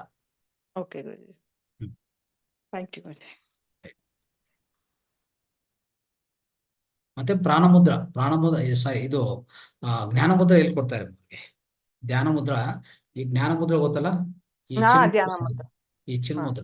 ಇದು ಯಾವಾಗ್ಲೂ ಅವ್ರು ಬರಿತಾ ಇರುವಾಗ, ಇಲ್ಲಾಂದ್ರೆ ಈವನ್ ಅವ್ರ ಎಕ್ಸಾಮ್ ಈ ಕೈಯಲ್ಲಿ ಬರಿತಾ ಇದ್ರೆ ಈ ಕೈಯಲ್ಲಿ ಈ ಜ್ಞಾನ ಮುದ್ರ ಇಟ್ಕೊಂಡೇ ಬರಿತಾ ಇರ್ಬೇಕು. ಓಕೆ. ಆಮೇಲೆ ಅವರು ಯಾವ್ದನ ಮಾಸ್ಟರ್ ಅವ್ರ ಕ್ಲಾಸಲ್ಲಿ ಟೀಚ್ ಮಾಡ್ತಾ ಇರ್ತಾರೆ, ಅವಾಗ್ಲೂ ಅಷ್ಟೇ ಕೇಳಿಸ್ಕೊಂಡವಾಗ ಈ ತರ ಇಟ್ಕೊಂಡು ಕೇಳಿಸ್ಕೋಬೇಕು. ಒಳ್ಳೆ ಏಕಾಗ್ರತೆ, ಒಳ್ಳೆ ನೆನಪಿನ ಶಕ್ತಿ, ಜ್ಞಾಪಕ ಶಕ್ತಿ ತುಂಬಾ ಹೆಚ್ಚಾಗತ್ತೆ. ಓಕೆ. ಇದು ಇದು ಹೇಳ್ಕೊಡಿ ಯಾವಾಗ್ಲೂ. ಅದು ಅಂದ್ರೆ ತುಂಬಾ ಮಕ್ಕಳು ಏನಂದ್ರೆ ಮರ್ತು ಬಿಡ್ತಾರೆ, ಬಟ್ ನಾವು ಅವ್ರಿಗೆ ನೆನಪು ಮಾಡ್ತಾನೆ ಇರ್ಬೇಕಿದು. ಓಕೆ ಗುರುಜಿ. ಅವಾಗ ಅವಾಗ ನೆನಪು ಮಾಡ್ತಾ ಇದ್ರೆ ಖಂಡಿತವಾಗಿ ಅದು ಪಾಲನೆ ಮಾಡ್ತಾರ ಅವ್ರು. ಓಕೆ ಗುರುಜಿ. ರೈಟ್, ಧನ್ಯವಾದಗಳು. ಧನ್ಯವಾದ.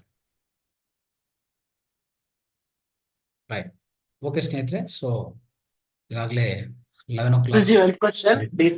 ಹೇಳಿ. ಈಗ ನಾವು ಎನರ್ಜಿಗಿನ ನೆನ್ಪಿಸ್ಕೋತೀವಿ ನಾವು ಇಂಥವ್ರಿಗೆ ಹಿಂಗೆ ಹೆಲ್ತ್ ಹೀಲ್ ಆಗ್ಲಿ, ಎನರ್ಜಿ ಹೋಗ್ಲಿ ಅಂತ ಧ್ಯಾನದಲ್ಲಿ, ಆಗ ಅವ್ರಿಗೆ ಹೀಲ್ ಆಗತ್ತಾ ಗುರುಜಿ? ನನ್ ಕ್ವಶನ್. ಅಂದ್ರೆ ಇಂಥವ್ರಿಗೆ ಶಕ್ತಿ ಹೋಗ್ಬೇಕಂತನ? ಹೌದು. ಧ್ಯಾನಕ್ಕೆ ಕೂತ ಡೀಪ್ ಹೋಗಿರ್ತೀವಲ್ಲ ಅವಾಗ. ಅವಾಗ ಸೊ ನೀವು ಅಷ್ಟು ಡೀಪ್ ಹೋದ್ಮೇಲೆ ನೆನಪು ಅನ್ನೋದು ಇರಲ್ಲ.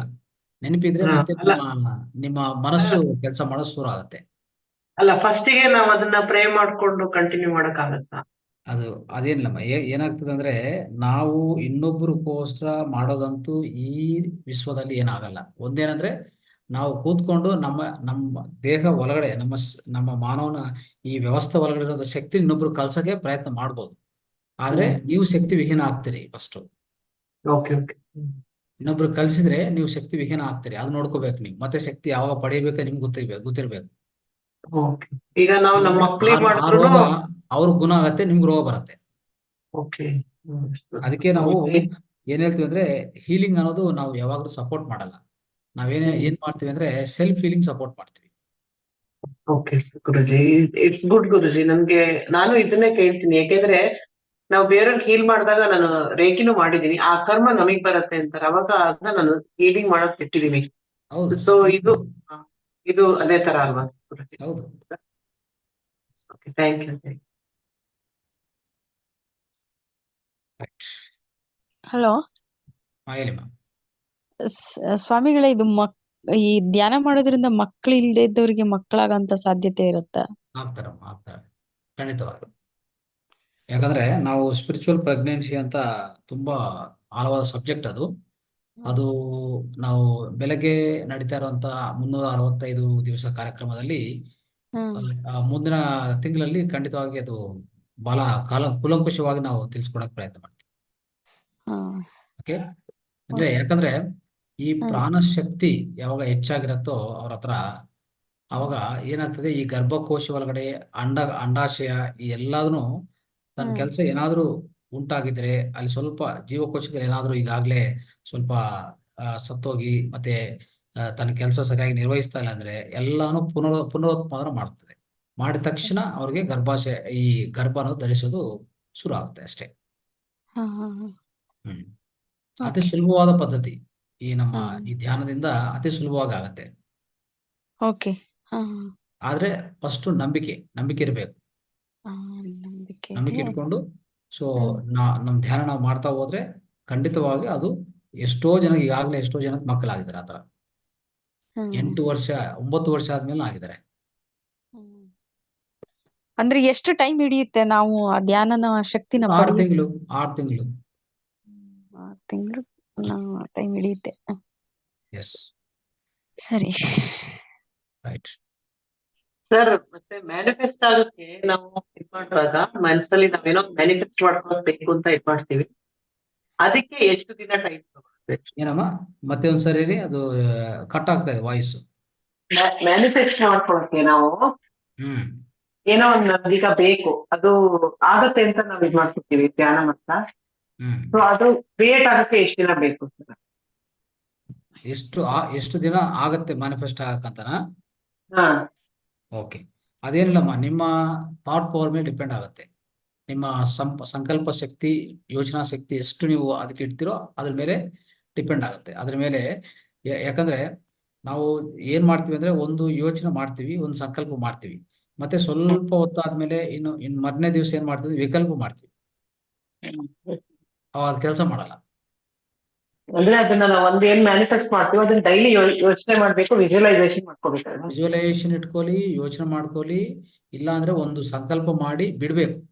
ಮತ್ತೆ ವಿಕಲ್ಪವಾಗಿ ಅದು ಆಗತ್ತೋ, ಆಗಿರ್ಬೋದು, ಇಲ್ಲ ಅಂದ್ರೆ ಆಗಕ್ಕೂ ಚಾನ್ಸಸ್ ಇರಲ್ಲ, ಏನೇನೋ ನಮ್ಮ ಗೊಂದಲಗಳೆಲ್ಲ ಶುರು ಆಗ್ತದೆ ಮೈಂಡ್ ಅಲ್ಲಿ. ಅವಾಗ ನೀವ್ ಏನೇ ಸಂಕಲ್ಪ ಇಟ್ರು ಆ ಸಂಕಲ್ಪ ಎಲ್ಲ ವಿಕಲ್ಪ ಆಗತ್ತೆ. ಅಂದ್ರೆ ಒಂದ್ಸತಿ ನಾವು ಮ್ಯಾನಿಫೆಸ್ಟ್ ಮಾಡಿದ್ಮೇಲೆ ಅದ್ರ ಬಗ್ಗೆ ಯೋಚನೆ ಮಾಡಬಾರ್ದು, ಬಿಟ್ಬಿಡ್ಬೇಕು. ಬಿಡ್ಬೇಕು ಅಷ್ಟೇ, ಯೂನಿವರ್ಸ್ ಬಿಡಬೇಕು. ಓಕೆ. ನೈಸರ್ಗಿಕ ಒಂದು ಸರಿ ಯೋಚನೆ ಮಾಡಿ ಸ್ಟ್ರಾಂಗ್ ಆಗಿ ಒಂದು ಯೋಚನೆ ಬಿಟ್ಬಿಟ್ರೆ ಆ ಯೋಚನೆ ಮತ್ತೆ ನೀವು ಟಚ್ ಮಾಡಕ್ ಹೋಗ್ಬೇಡಿ, ಬಿಟ್ಬಿಡಿ ಅಷ್ಟೇ. ಅದು ನಿಮ್ಗೆ ಸಂಬಂಧ ಇಲ್ಲ. ಮಿಕ್ಕಿದ ಕೆಲಸ ಎಲ್ಲ ಏನು ಯಾರು ಮಾಡ್ತಾರೆ ಅಂದ್ರೆ ನೈಸರ್ಗಿಕ ಮಾಡ್ತಾರೆ. ಹ್ಮ್ ರೈಟ್. ಓಕೆ ಸ್ನೇಹಿತರೆ, ಸರ್ ಇದು ನನ್ ಕ್ಲಾಸ್ ಇವತ್ತು ಅಟೆಂಡ್ ಮಾಡ್ಲಿಲ್ಲ, ನನ್ಗೆ ಅದು ಫುಲ್ ವಿಡಿಯೋ ಬೇಕಾಗಿತ್ತು ಸರ್. ವಿಡಿಯೋ ಸಿಗುತ್ತಮ್ಮ. ಇದು ನಮ್ಮ ಯೂಟ್ಯೂಬ್ ಅಲ್ಲಿ ನಾಳೆ ಪೋಸ್ಟ್ ಮಾಡ್ತಾರಲ್ಲ, ಮಾತಾ ಟಿವಿಯಲ್ಲಿ ಪೋಸ್ಟ್ ಮಾಡ್ತಾರೆ. Okay, thanks. ಮತ್ತೆ ಇದರಲ್ಲಿ ನಮ್ಮ ವಾಟ್ಸಪ್ ಅಲ್ಲಿ ಸಿಗತ್ತೆ. ನೀವು ವಾಟ್ಸಪ್ ಅಲ್ಲಿ ಇದ್ರೆ ಅಲ್ಲಿ ಆಕ್ಸೆಸ್ ಮಾಡ್ಬೋದು, ಅಲ್ಲಿ ಸಿಗತ್ತೆ. ಹಾ ಸರ್, ನಾನು ಅಟೆಂಡ್ ಆಗಿದೆ, ಗ್ರೂಪ್ಗೆ ಲಿಂಕ್ ಮಾಡಿದ್ದೀನಿ ಅದು. ಓಕೆ, ಅಲ್ಲಿ ಪೋಸ್ಟ್ ಮಾಡ್ತಾರೆ ಮತ್ತೆ. ನಾಳೆ ಪೋಸ್ಟ್ ಮಾಡ್ತಾರೆ ನೋಡಿ. ಹಾ, okay sir. Okay, right. Okay, thank you. Okay ಸ್ನೇಹಿತರೆ, ಎಲ್ಲರಿಗೂ ಧನ್ಯವಾದಗಳು. ಈ ಕಾರ್ಯಕ್ರಮ ಇಷ್ಟುವರೆಗೂ ನೀವು ಸೇರ್ಕೊಂಡು ಇಷ್ಟುವರೆಗೂ ನೀವು ಕೇಳಿಸ್ಕೊಂಡಿದ್ದಕ್ಕೂ ಪ್ರತಿಯೊಬ್ಬರಿಗೂ ಹೃದಯಪೂರ್ವಕ ಧನ್ಯವಾದ ತಿಳಿಸ್ತಾ ಇಂದಿನ ಕಾರ್ಯಕ್ರಮವನ್ನು ಮುಕ್ತಾಯ ಮಾಡ್ತಾ ಇದ್ವಿ. ನಮಸ್ತೆ, ನಮಸ್ತೆ, ನಮಸ್ತೆ. Thank you sir, thank you.